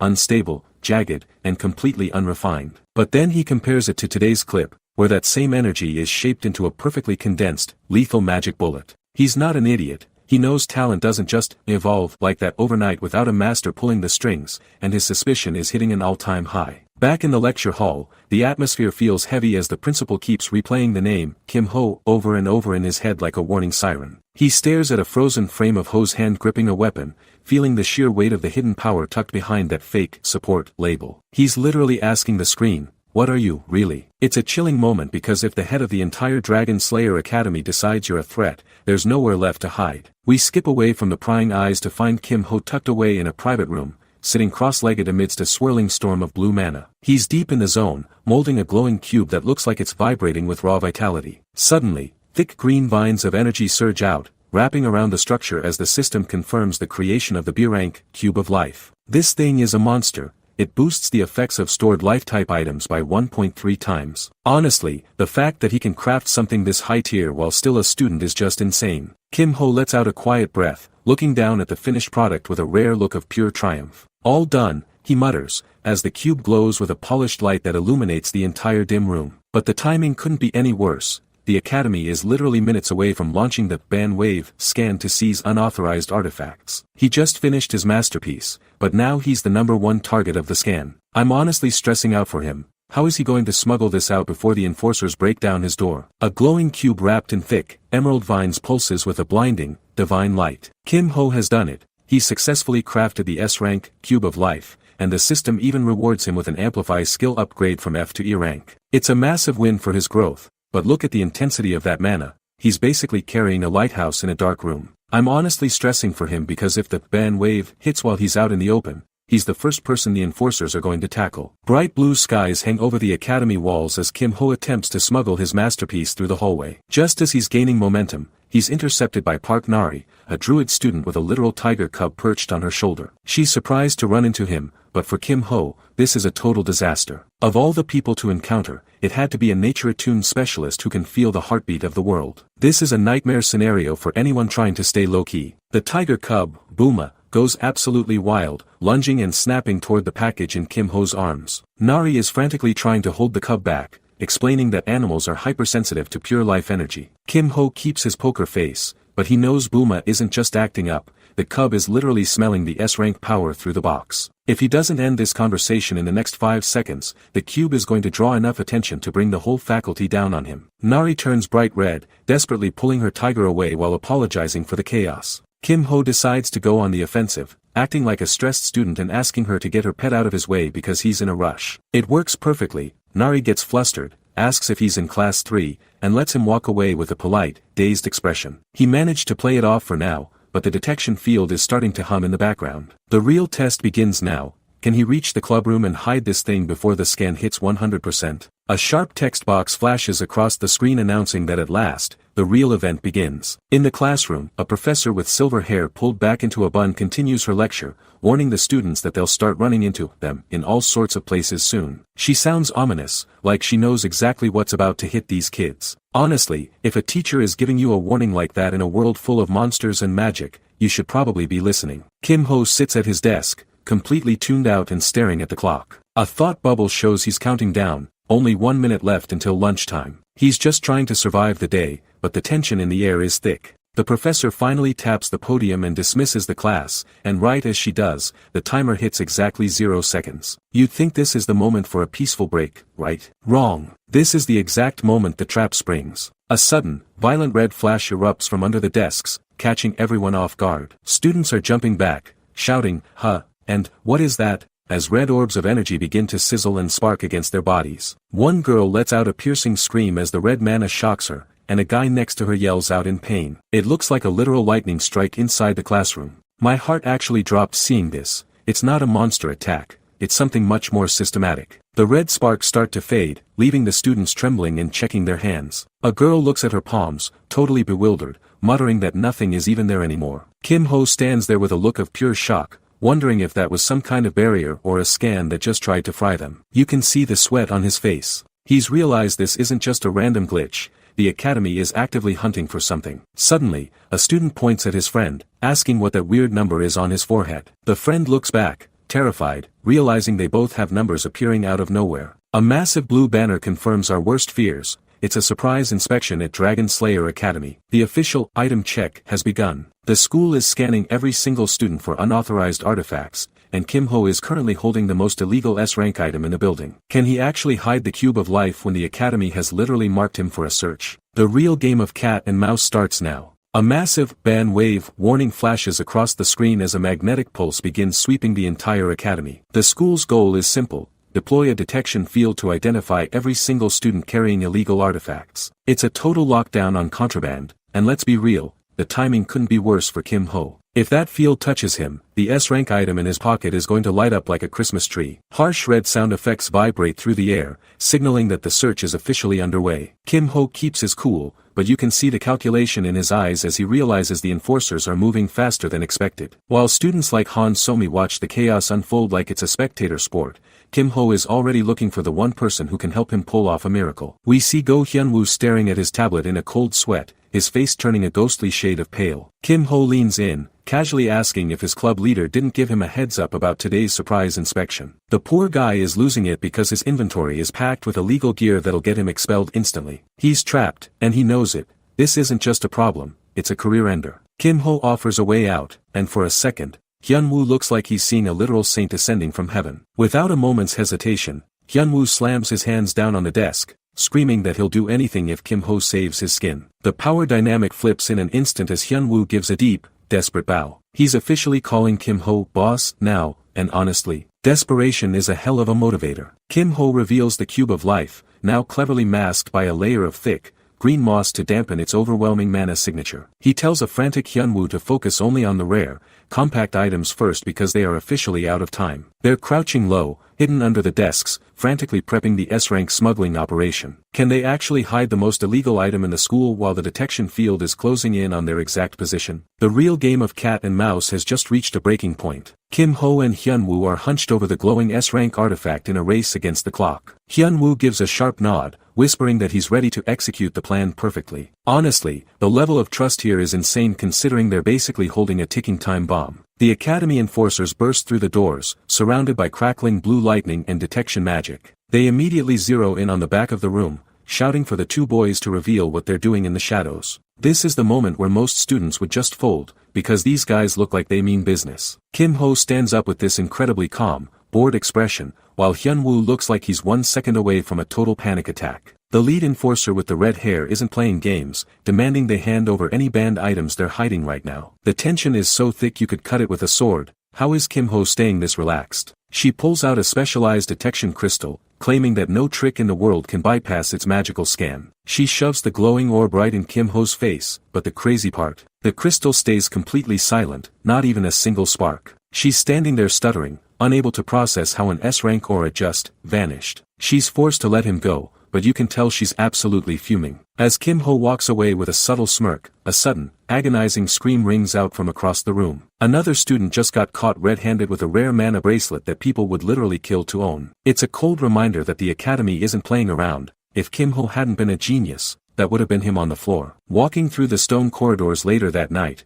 a relieved Hyun-woo can't stop thanking Kim Ho for saving his skin. But Kim Ho doesn't do friendship for free, he just shoots him a cold, calculating look. He tells Hyun-woo to consider this alone, and he'll be collecting that favor very soon. You have to wonder, what kind of dangerous mission is he planning to use Hyun-woo for next? Kim Ho and Hyun-woo walk through the academy's stone alleyways under the dim moonlight. As they move, Kim Ho calmly suggests they take the banned items straight to Hyun-woo's clubroom for safekeeping. These two are quickly becoming the ultimate troublemakers of Dragon Slayer Academy, moving contraband and sparking chaos right under the faculty's noses. They're heading straight for the infamous Thieves Club. Honestly, naming your group that is just asking for a surprise inspection, but in a place this strict, you need a den of thieves just to survive. A violent thud echoes through the hallway the second Kim Ho cracks the door open. Inside, a girl is absolutely losing her mind, screaming about keeping the room clean while literally stomping a club member into the floor. This is Dang Young, and she clearly doesn't believe in verbal warnings when it comes to discipline. Seeing a guy get flattened like a pancake as a greeting, yeah, that's one way to set the mood for a secret meeting.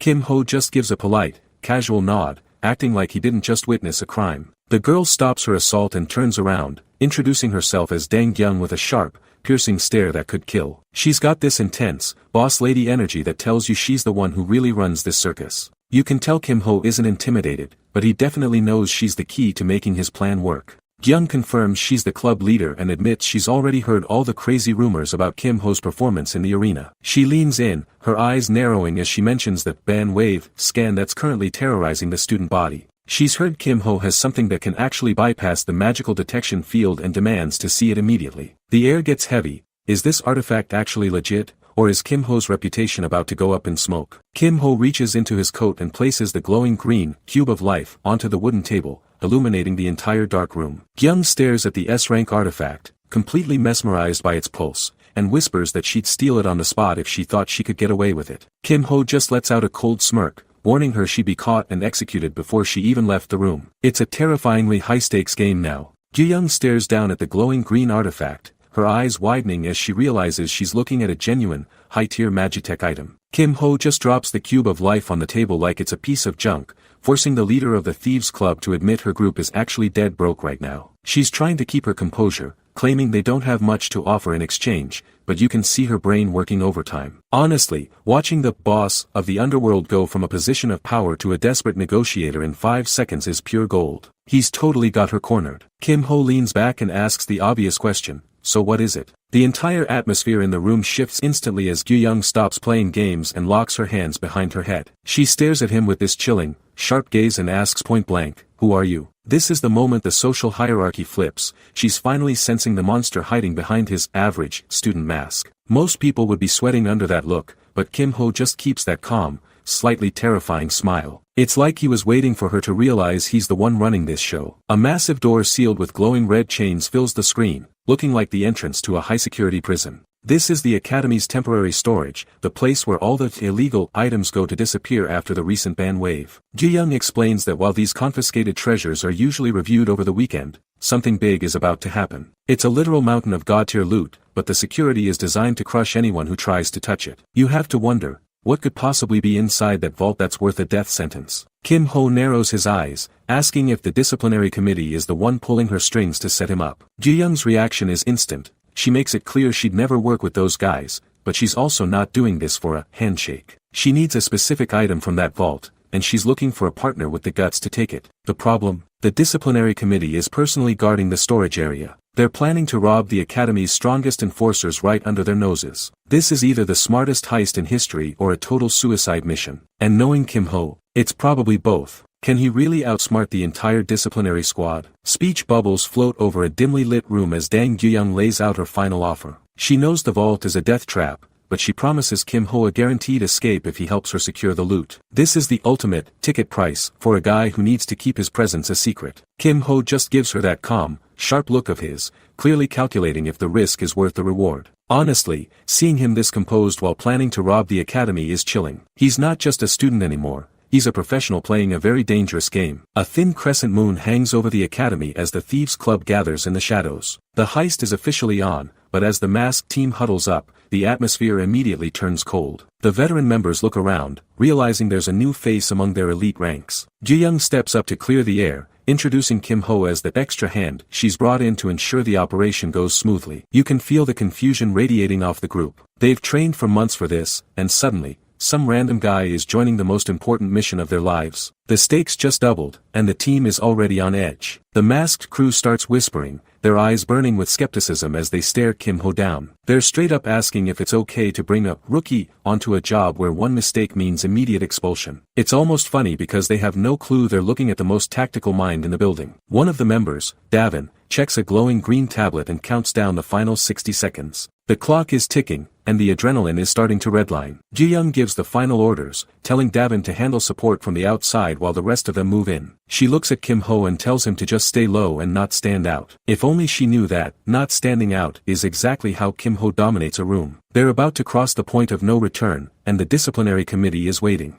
Can they actually pull this off, or are they walking straight into a trap? Ji-young leans in, whispering the final orders to prioritize the small, high-value artifacts before the heat gets too high. Without a second's hesitation, the masked team takes off like a shot into the pouring rain, disappearing into the pitch-black darkness of the academy grounds. Honestly, the atmosphere is heavy. You can practically feel the nerves of the Thieves' Club members as they cross the point of no return. This isn't a school project anymore. This is a high-stakes heist. Kim Ho hits the pavement, and his eyes glow as a system message confirms he's successfully copied the B-rank silent steps skill. Suddenly, his movements become completely weightless, making zero sound against the wet grass or the hard stone floors. Our boy doesn't just join a raid. He optimizes his entire existence on the fly to ensure he's the ultimate ghost. It's honestly terrifying how quickly he adapts to these life-or-death situations. Beautiful purple butterflies begin to flutter through the air, signaling the activation of the shadowed flight ability. Ji-young's unique Magitech style is a sight to behold, even if it feels a bit too flashy for a stealth mission. It's mesmerizing to watch, but man, you have to wonder if those glowing wings are going to act like a homing beacon for the disciplinary committee. She's confident, but in this place, confidence can get you killed. A sudden crash echoes through the corridor of the old building's third floor,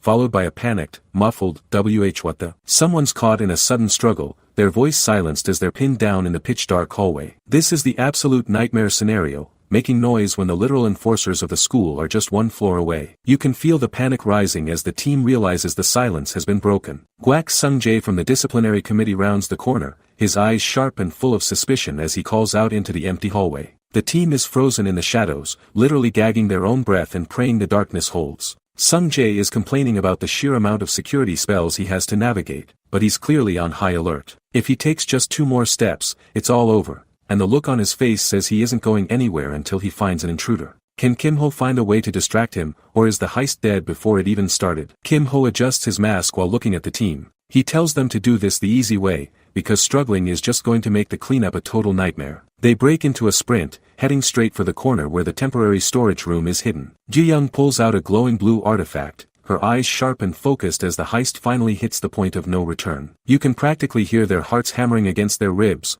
One wrong step and the whole academy wakes up. A reflection in a handheld mirror reveals Guak Sung-jae standing like a literal final boss. He's not just patrolling, he's carrying a massive, blood-red weapon known as the Hell Cleaver, an A-rank axe that looks heavy enough to crush a tank. Kim Ho realizes immediately that Ji-young can't handle this guy alone. Dealing with the disciplinary committee is one thing, but dealing with an A-rank weapon, that's a suicide mission. Ji-young leans in close, whispering to ask if Kim Ho knows how to use the skill, Shadow Dream. Kim Ho doesn't lie, he admits he's only mastered the basics, meaning the skill is currently stuck at a pathetic C-rank. In a high-stakes infiltration like this, a C-rank skill is basically a firecracker against a hurricane. The tension is through the roof because if they can't bridge that power gap, they're getting caught in 10 seconds flat. Kim Ho triggers his Amplify ability, and a massive system window glimmers in the dark. In an instant, Shadow Dream ignores the laws of logic, jumping from C-rank all the way to A-rank as a blue aura explodes around them. Ji-young looks at her hands like she's seeing a ghost, stammering out a, "How did you do that?" Kim Ho just gives her a cold, silent stare that says, "Stop talking and start moving." Honestly, the look on her face is priceless. She realized she's partnered with a monster. Ji-young weaves her fingers together, finally unleashing the upgraded A-rank Shadow Dream. A swarm of ethereal purple butterflies erupts into the hallway, glowing with a beautiful but deadly light. The entire corridor transforms into a shimmering dreamscape that's designed to confuse even the sharpest senses. But even with this god-tier distraction, Sung-jae is still out there with that axe, and he's starting to smell something is wrong. Can these butterflies actually hide them, or did Kim Ho just set off a magical flare that's going to bring the whole school down on their heads? A swirling vortex of purple energy erupts from the floor. Kim Ho didn't just set a distraction, he triggered a high-level suction-type trap that catches the disciplinary committee completely off guard. Even Sung-jae, with all his brute strength and that massive axe, can't fight the pull. This is basically a magical black hole, and honestly, seeing that arrogant enforcer get swallowed up is incredibly satisfying. Sung-jae is left dangling from the ceiling, wrapped tightly in dark, vine-like bindings. Ji-young looks like she's seen a ghost, realizing Kim Ho just neutralized the academy's most relentless guard in a single, effortless move. She's clearly shaken and tells him they need to have a serious talk later, but Kim Ho doesn't even blink. He just tells her to focus on the mission first. The man is cold, calculated, and knows exactly how much time they have left before the real trouble starts. Kim Ho secures a glowing green artifact pulsed with raw, ancient energy. As he bags the loot, he reveals his real strategy. the academy only bans items with severe side effects, things that usually rot the mind or body. But here's the absolute genius part. Kim Ho is specifically hunting for items with elemental penalties. Since he possesses S-rank elemental resistance, those deadly penalties that would kill any other student are basically non-existent for him. He's essentially farming god-tier gear that everyone else is too terrified to touch. Kim Ho's eyes sharpen as he spots an ancient red book tucked away in the shadows. He calls it a lucky find, and you just know whatever knowledge is inside that book is going to break the power scaling of this entire school. But just as he's about to claim his prize, the door slams open. A high-ranking disciplinary officer stands there with a terrifyingly calm smile, asking why they're working so hard this late at night. They're caught red-handed, and judging by the look in this guy's eyes, he isn't going to be as easy to trap as the last one. How is Kim Ho going to talk his way out of this? Gwak Sung-jae stares down Gyu-young with a gaze that could freeze fire. He calls her out immediately, mocking the fact that she's starting her semester with a heist. It's a total power move, and honestly, the tension in the room is thick enough to cut with a knife. Gyu-young tries to deflect with a bit of sarcasm, asking why the esteemed council president is doing basic hall monitor work, but he isn't biting. He cuts her off with a cold, enough talk, and you can tell, this guy is finished playing games. If they don't move now, they're spending the night in a holding cell. Gyu-young grits her teeth, realizing that every second they stand here is a second closer to their inevitable capture. She yells at the crew to split up and run for their lives, prioritizing survival over the loot. This is where it gets crazy. She triggers a high-tier skill called Shadow Haven, and suddenly, a massive dome of pitch-black darkness swallows the entire hallway. It's a perfect smokescreen, but there's a catch. They've only got a 5-minute window before the concealment wears off. It's a literal race against the clock, and the stakes couldn't be higher. The disciplinary squad stands frozen as the thieves literally vanish into thin air right in front of them. It's total chaos for a second as the officers realize their targets have slipped through their fingers. But then we see Sung-jae, and he looks more annoyed than surprised. He pulls out a glowing mana orb pulsing with intense blue light and gives a chilling order. Don't let a single one escape. He's not just watching the halls, he's using Magitech to track their mana signatures. They might be invisible, but they aren't safe. Kim Ho is hauling it down the corridor, his mask tight against his face as he tries to navigate the maze-like academy. He's moving with lethal efficiency, but then the world literally shakes around him. A massive, rocky fist smashes through the wall just inches from his face, sending jagged debris flying everywhere. Someone with insane, earth-shattering strength is trying to bury him alive right here in the hallway. He barely dodges the impact, his eyes wide as the dust settles. If he gets caught now, the cube of life is gone for good. But how do you outrun a hunter who can punch through solid stone? Kim Ho stares through his mask as Gwak Sung-jae suddenly blocks his path. This guy is the heavy hitter of the disciplinary committee, and his timing couldn't be worse. Sung-jae eyes the masked intruder, his hands already glowing with a toxic green light that screams danger. He realizes Kim Ho is staying silent to hide his identity and laughs, calling it a smart move. Honestly, this guy's aura is terrifying. He's not looking for an explanation, he's looking for a total takedown. The floor explodes into jagged rock as Kim Ho leaps backward to avoid being crushed instantly. Sung-jae isn't holding back, forcing the hummingbird energy technique to manifest in a flash of brilliant blue light. But Sung-jae just sneers at the high-speed summon, claiming it won't be enough to save him. He's already prepping a massive, swirling mana trap that looks like it could swallow the entire hallway. If Kim Ho gets sucked into that vortex, it's game over for the mission and his secret identity. A brilliant blue bird streaks through the air, showcasing some of the most insane mana control Kim Ho has ever witnessed. It's a high-tier move, but the sheer pressure from Sung-jae's counterattack is enough to turn a normal student into literal toast. Kim Ho's internal monologue is racing. He knows that without his defensive spells, he'd be finished right now. He drops into a low crouch, muscles coiled like a spring while dodging the sparks of green energy. He can't win a head-on clash with a monster like this,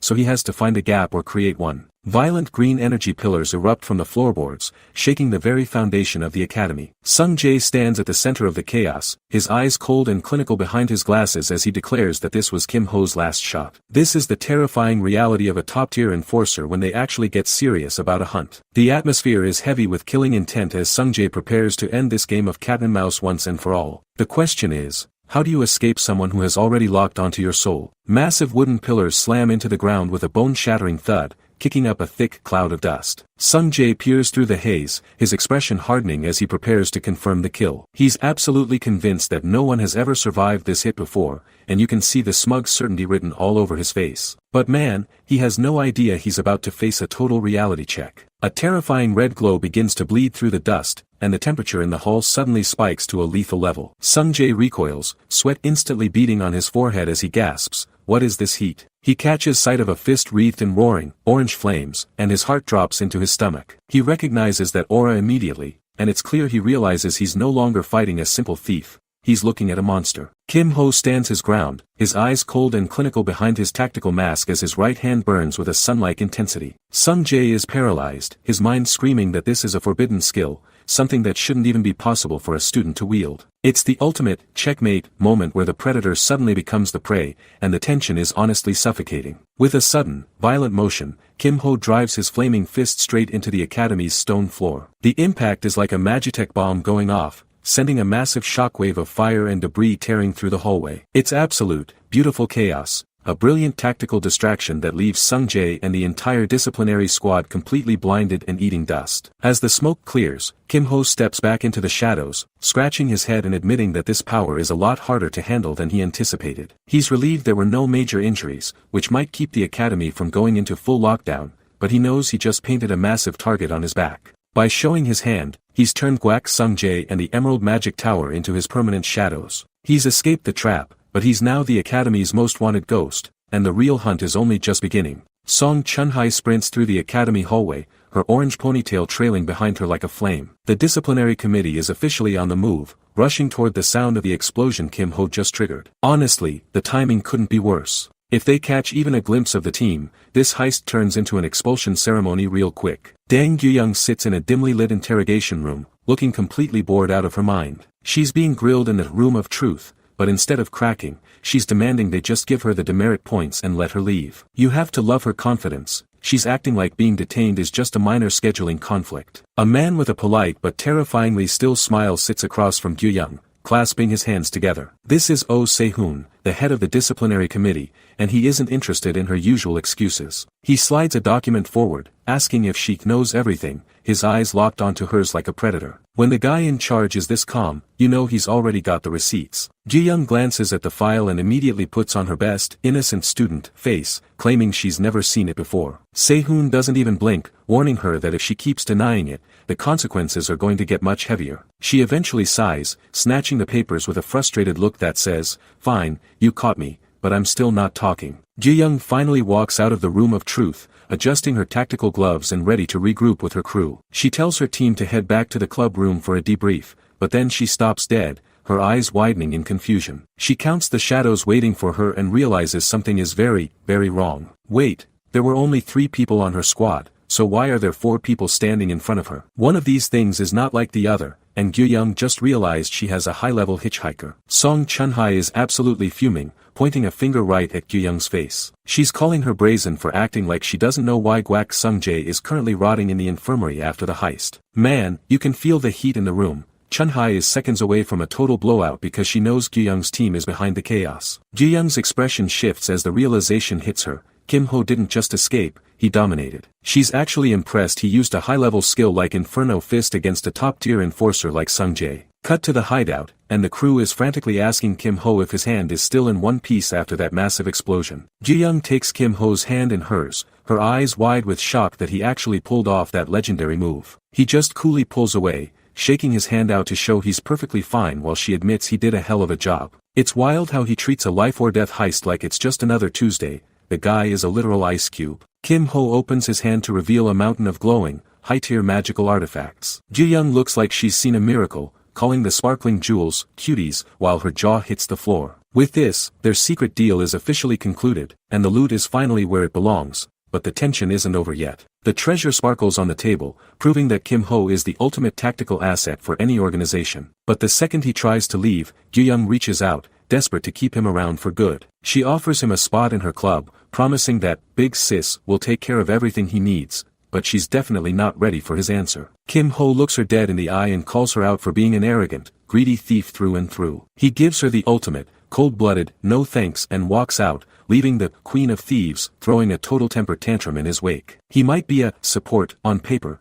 but he just left the most powerful club leader in the academy looking like a complete amateur. Gyuyang is fuming, but deep down, she knows she just met her match.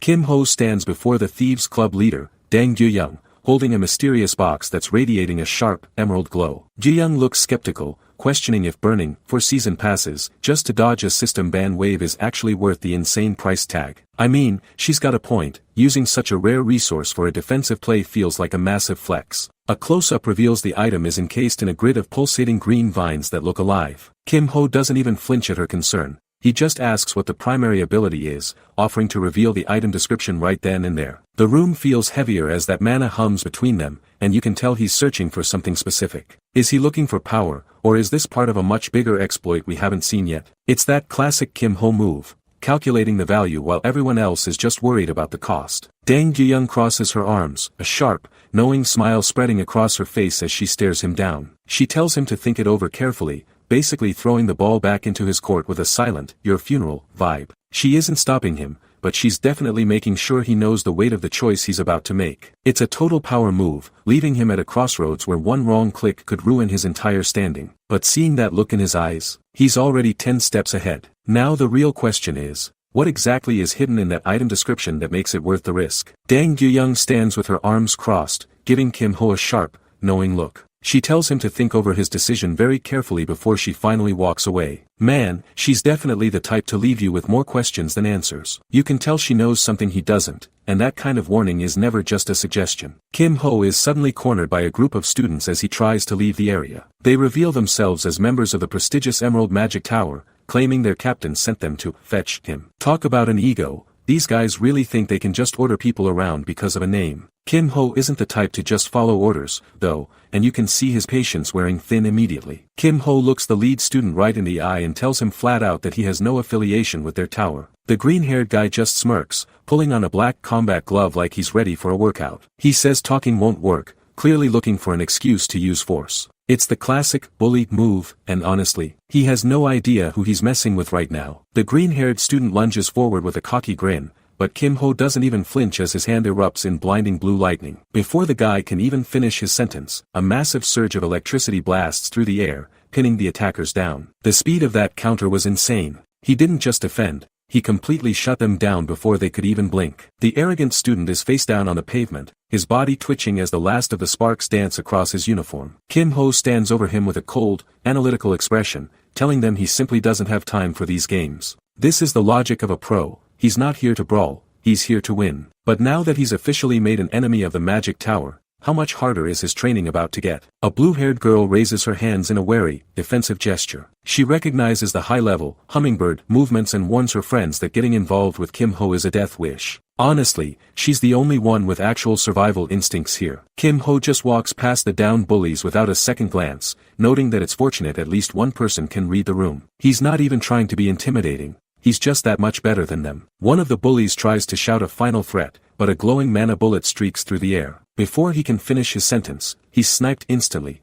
silenced by a shot that seemingly came from nowhere. That's one way to keep the neighborhood quiet. The blue-haired observer falls back in total shock, wondering why she's being targeted too. It's total chaos, and the craziest part is that Kim-ho hasn't even broken a sweat yet. Back in the lecture hall, Yi-in finally slides into the seat next to Kim-ho. He's genuinely confused because she left before him but somehow arrived later. Seriously, how does she manage that? But the small talk dies down quickly when the instructor announces the next big challenge, the Goblin Swamp. It's a brutal 5-minute time attack where they have to destroy a totem to clear. A 5-minute limit for a whole dungeon. That's not a raid, that's a sprint through hell. Students immediately start whispering and scrambling to find the strongest partners. Everyone is desperate to pair up with someone who won't drag them down in such a tight window. Amidst the noise, Yi-in doesn't say a word, she just reaches out and firmly grabs Kim-ho's sleeve. She's not asking, she's claiming him. Kim-ho realizes his choice has already been made for him, but with a 5-minute timer ticking down, can even this duo pull off the top-grade performance they need,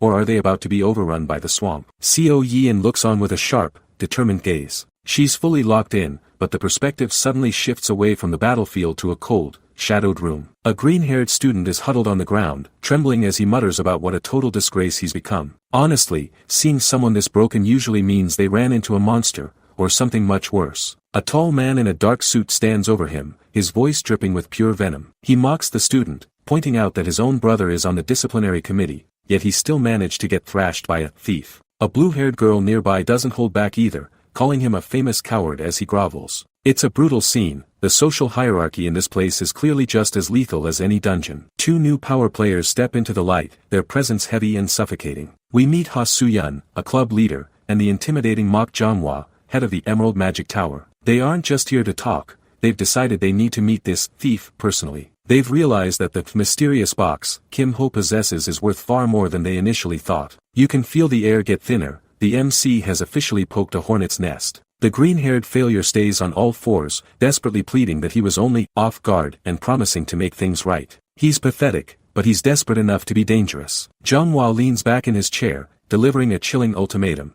If he fails one more time, he's stripped of his membership and kicked out of the club forever. The target is now firmly on Kim Ho's back. He's clearing dungeons to survive, but can he handle it when the Academy's strongest elites come to take what's his? A man with green hair clenches his fist with a desperate, wide-eyed expression. He shouts that he's confident, essentially signing his own death warrant if he fails Jong-hwa again. Honestly, watching him bow like a servant while that massive, shadowy aura looms over him is just pathetic. It's clear he's a pawn being backed into a corner with nowhere to run. But the question is, what kind of dirty move is a man this desperate willing to pull? A rustic wooden sign reads, Goblin Swamp, as fog rolls through the twisted trees. Kim Ho enters the training ground with total composure, reminding himself that since this is just practice, there's no need to rush the clear. He's already eyeing the top-tier rewards for both solo and duo dungeons, and his cold logic is honestly impressive. A couple of goblins leap out of the brush, but Kim Ho doesn't even blink. He knows solo play is light work, but he's already thinking 3 steps ahead. Kim Ho watches from the shadows as Seo Yin grips her pistols, ready for combat. The real challenge here isn't the monsters,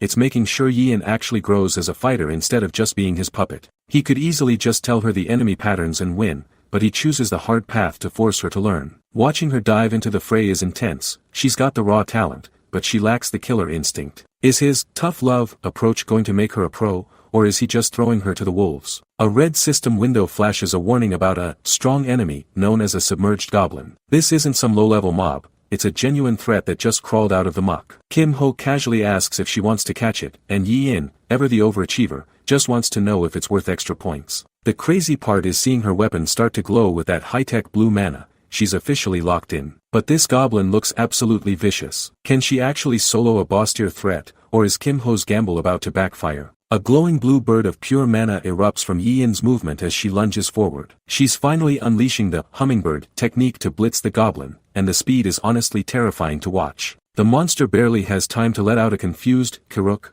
before those mana wings start shredding through its thick hide. You can tell this isn't just a lucky shot. She's being absolutely surgical with every strike. Seeing a gunner fight like a high-speed melee assassin is wild, and it's exactly the peak efficiency Kim Ho demanded. Electric sparks dance across the goblin's skin as it staggers back, its muscles tensing from the mana shock. But don't count this thing out yet. It's a boss-tier threat for a reason, and its eyes are now glowing a murderous, deep red. It raises a massive, jagged cleaver high above its head, looking like it's ready to turn Yin into a stain on the dungeon floor. Honestly, the size of that rusted blade compared to her is a total nightmare scenario. One hit and this training session turns into a funeral, and that goblin looks like it's finally lost its mind. Yin glances back for a split second before locking her sights back on the target. Kim Ho decides it's time to turn the dial all the way up to 11 and stretches his hand out, a prompt appearing for amplification. The hummingbird construct doesn't just grow, it turns into a literal engine of blue destruction. The mana bird swells until it's towering over the entire battlefield, screaming as it charges straight for the goblin's throat.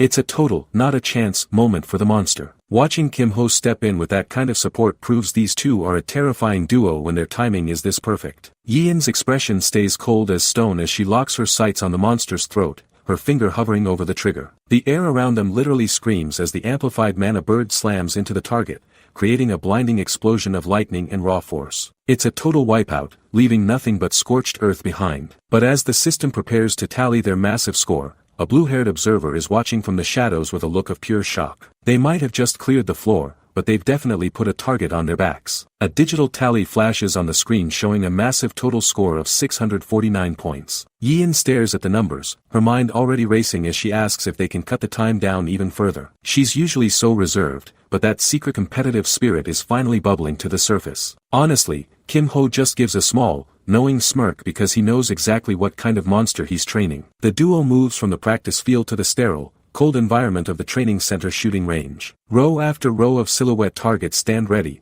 waiting for the next barrage of fire. This isn't just a change of scenery. The atmosphere feels heavy with the pressure of the next stage of lessons. You can tell the fun part of practice is officially over, and things are about to get technical. Kim Ho stands before Yi-in, gesturing toward her weapons while explaining that her equipment is already flawless. The problem is, she's still treating her gun and bullets like objects she just picks up and puts down. They aren't part of her yet. He holds a glowing magic bullet between his fingers, his eyes dead serious as he tells her to imagine her hand itself is the gun. This is the ejection technique, the bridge between simple marksmanship and true mana mastery. He wants her to stop relying on a physical trigger and start focusing that energy right at her fingertips. It's a massive mental shift, and you can see the wheels turning in her head as she tries to grasp the logic. Wisps of green mana begin to coil around Yi-in's fingers like smoke as she closes her eyes to concentrate. A small gasp escapes her as the energy finally clicks into place, rising up through her arm just like he described. Kim Ho quickly steps in, telling her to stay right there and keep practicing that specific sensation without a physical bullet for now. He's pushing her hard, but the crazy part is that she's actually doing it.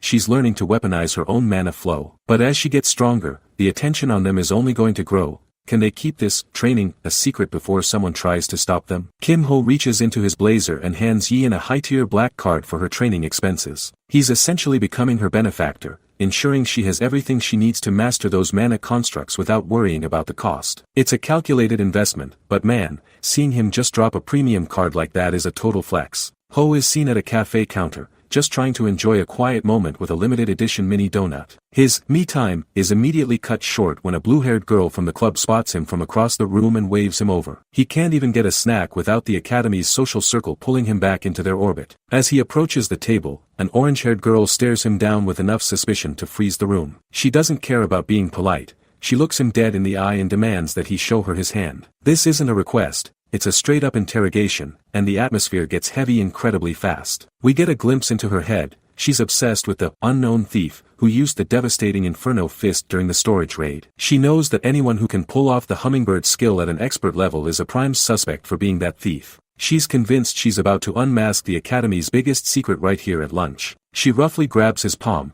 searching for the permanent burn marks that come from channeling such a high-level fire technique. But when she sees his hand is perfectly clean, her face turns bright red and she frantically asks to see the other one. She's completely losing her grip on the situation because her perfect logic just hit a wall, but the crazy part is, why does Ho look so calm? Did he find a way to heal unhealable marks, or is he just that much better at hiding his tracks than she ever imagined? Ho casually holds out his other hand, asking if she wants to be thorough. Ji-young stares at his perfectly clean palm in total shock, unable to comprehend how there isn't a single mark from her technique. Honestly, watching a pro thief lose her mind over a failed trick is pure gold. She panics, realizing she looks like a total creep, and tries to bolt after a clumsy apology. Ho stops her in her tracks, insisting he needs to hear the actual result of the palm reading before she leaves. He's totally playing with her now, forcing her to commit to the lie she used to ambush him. The crazy part is, she actually snaps back, shouting that his future is going to be a total nightmare before stomping away in a huff. Talk about a sore loser, but Ho just watches her go with that same unshakable calm.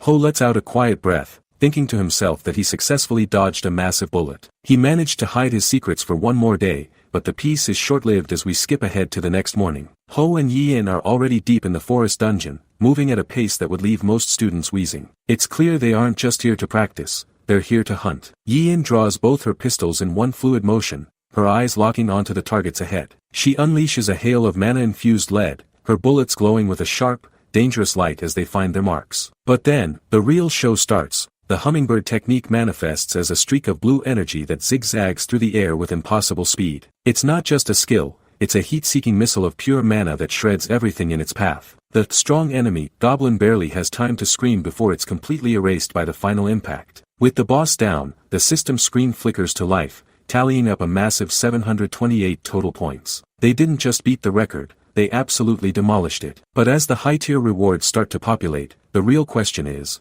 what kind of game-breaking item is Ho going to snatch up first? Kim Ho gives a satisfied nod as he tells Yi-in the battle was absolutely perfect. After all that grinding, she finally lets out a genuine smile, looking relieved that her hard work actually met his high standards. Honestly, seeing her this confident after Ho's brutal tutoring is a major win for the duo. But now that she's ready to stand on her own, it's time for Ho to finally switch gears. Ho stands before the glowing blue dungeon gates, deciding it's finally time to focus on his own personal quests. The system flickers to life as he selects his next destination, the Goblin Swamp. He knows Yin can handle the duo dungeons solo now, which means he doesn't have to play the mentor anymore. The crazy part, this is where we see what he's really capable of when he's not babysitting. A massive spiral of fire erupts from Ho's fist as he prepares to clear the path in one go. With a single, earth-shattering punch, he unleashes a literal sea of flames that incinerates every goblin in sight. The entire swamp is instantly replaced by a pillar of fire so intense it's blinding. One shot. That's all it took to erase an entire dungeon floor, and he didn't even break a sweat. Ho looks at the charred remains of the map, casually wondering if he might have actually gone a bit too far this time. The system confirms a staggering total score of 948 points, a number that's basically unheard of for a solo run. The notification pops up, confirming his reward is top grade. Ho doesn't even blink, his eyes already locked on the selection screen with total certainty. He says there's no need to even think about it, but what kind of insane item is waiting for him after a near-perfect clear? If he was this strong before, this next reward might just break the game entirely. Green energy pulses around Kim Ho's palm. He's successfully acquired the Blessing of the West Wind, a wind-type support skill that fits his master plan perfectly. This guy isn't just a healer, he's building an all-rounder who can handle both offense and support simultaneously. Honestly, watching him min-max his character like this is just so satisfying to see. Kim Ho steps out of a glowing blue portal into a crowded hallway. Two club leaders, Mok Jonghwa and Ha Suyin, are already waiting for him with very serious expressions. Suyin asks to speak in private, looking way more desperate than a top-tier student usually should. Talk about a tense welcome committee. What could they possibly want from him this early? A cold drink clinks on a table as they sit in a quiet cafe. Ha Suyin immediately bows her head, apologizing for being so pushy during their first meeting. But then she drops the real question. She's heard rumors about a special item he's carrying. The cat's out of the bag now. Everyone knows he's holding something game-changing. The group sits at a quiet cafe as Co Yin leans in with an intense gaze. She asks point-blank to see the legendary item he's been hiding. Kim Ho barely blinks, having already expected this confrontation. Seriously, how is he this calm while being interrogated? A vibrant green light floods the table as Kim Ho pulls out the cube of life. Suddenly, a tiny tiger named Buma leaps out and dives straight into the artifact's aura. The sheer shock on the group's faces says it all. I wasn't expecting a mini tiger to be the first one to vouch for the item. Buma snuggles into the glowing cube while Yin realizes the incredible power of this life-type artifact. She's so stunned that she swears on her club's honor just to get a peek at the item's hidden description. She's going all in on this. But is revealing his main trump card actually a good idea? Kim Ho looks over his shoulder at the table, finally agreeing to show them the stats. Seeing their resolve, he decides it's time to reveal the truth behind his growth. Now that the secret's out,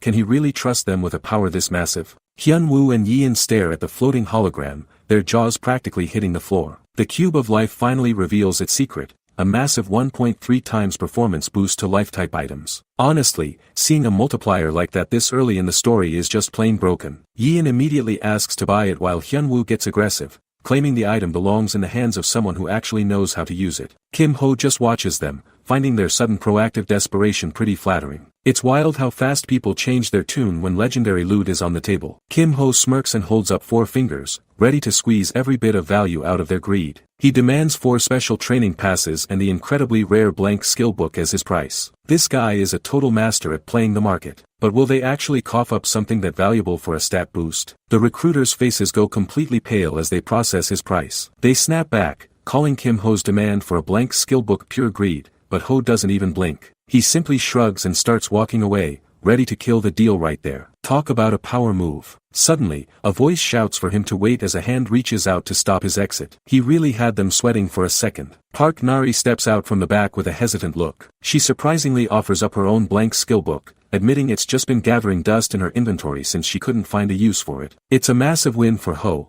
and even Buma seems to approve, purring happily at the girl. Seeing his spirit beast so relaxed is the ultimate green light. With the rarest item secured, Ho's plan is finally moving, but what broken skill is he planning to create? Nari smiles while Yin exhales a heavy breath of relief. The exchange happens instantly across the table with the skillbook changing hands. Ho is all about this efficiency. It's refreshing to see a trade go this smoothly for once. Ho holds up his new blue transparent item with a satisfied grin. But just as he's about to leave, a sharp voice cuts through the air. Who's trying to kill the vibe now? The green-haired student slams both hands onto the table, eyes burning with rage. He demands a formal duel right here and now. Ho doesn't even blink, just dropping a cold, flat, no thanks. Man, the disrespect is just top tier. The antagonist stands there frozen, his face twisting in pure shock. He starts screaming about how a duel is honorable and fair. Ho just hits him with the ultimate reality check, reminding the guy he was the one ganging up on him earlier. Seriously, where does this guy get the nerve? Kim Ho casually walks away,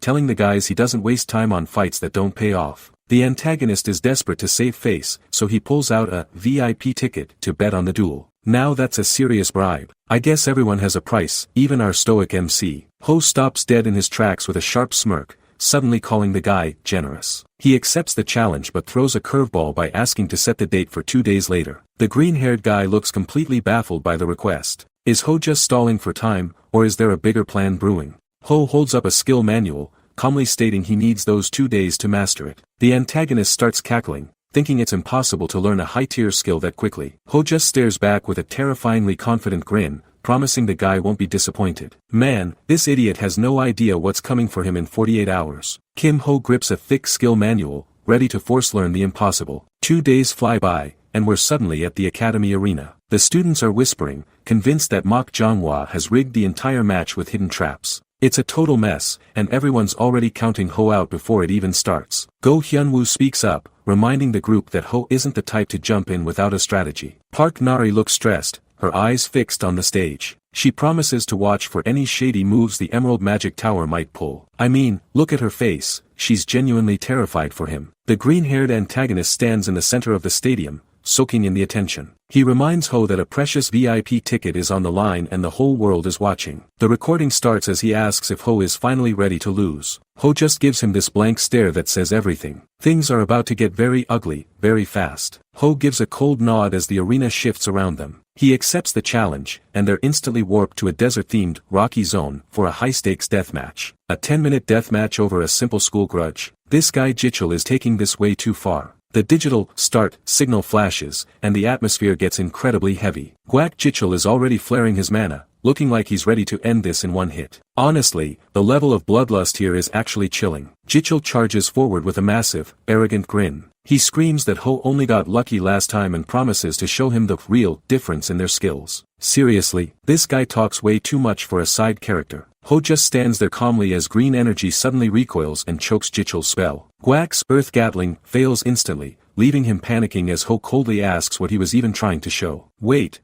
how did Ho stop him without even moving? Kim Ho towers over the antagonist with a chillingly bored expression. After his big spell fails, the green-haired student hits the dirt hard, groaning in total shock. Ho doesn't even blink, telling the guy he's being way too dramatic over a little dust. Seriously, the level of disrespect here is just legendary. But the question is, how much longer can this guy keep his cool? The rival snaps, conjuring a massive earth cluster boulder to crush Ho once and for all. He hurls the giant rock with everything he's got, screaming in a desperate, ego-fueled rage. But right as the projectile hits Ho's space, it loses all its momentum and just stops. It's hovering perfectly still. Did he just rewrite the laws of physics? This isn't just magic, it's a total shutdown. Ho casually twirls his finger, making the massive boulder spin around him like a harmless toy. He isn't even breaking a sweat, treating a high-tier spell like it's a basic pet. The antagonist's face completely pales as he screams in terror, realizing his ultimate move is now just Ho's plaything. This guy really thought he was the predator, but he's just the punchline. Seriously,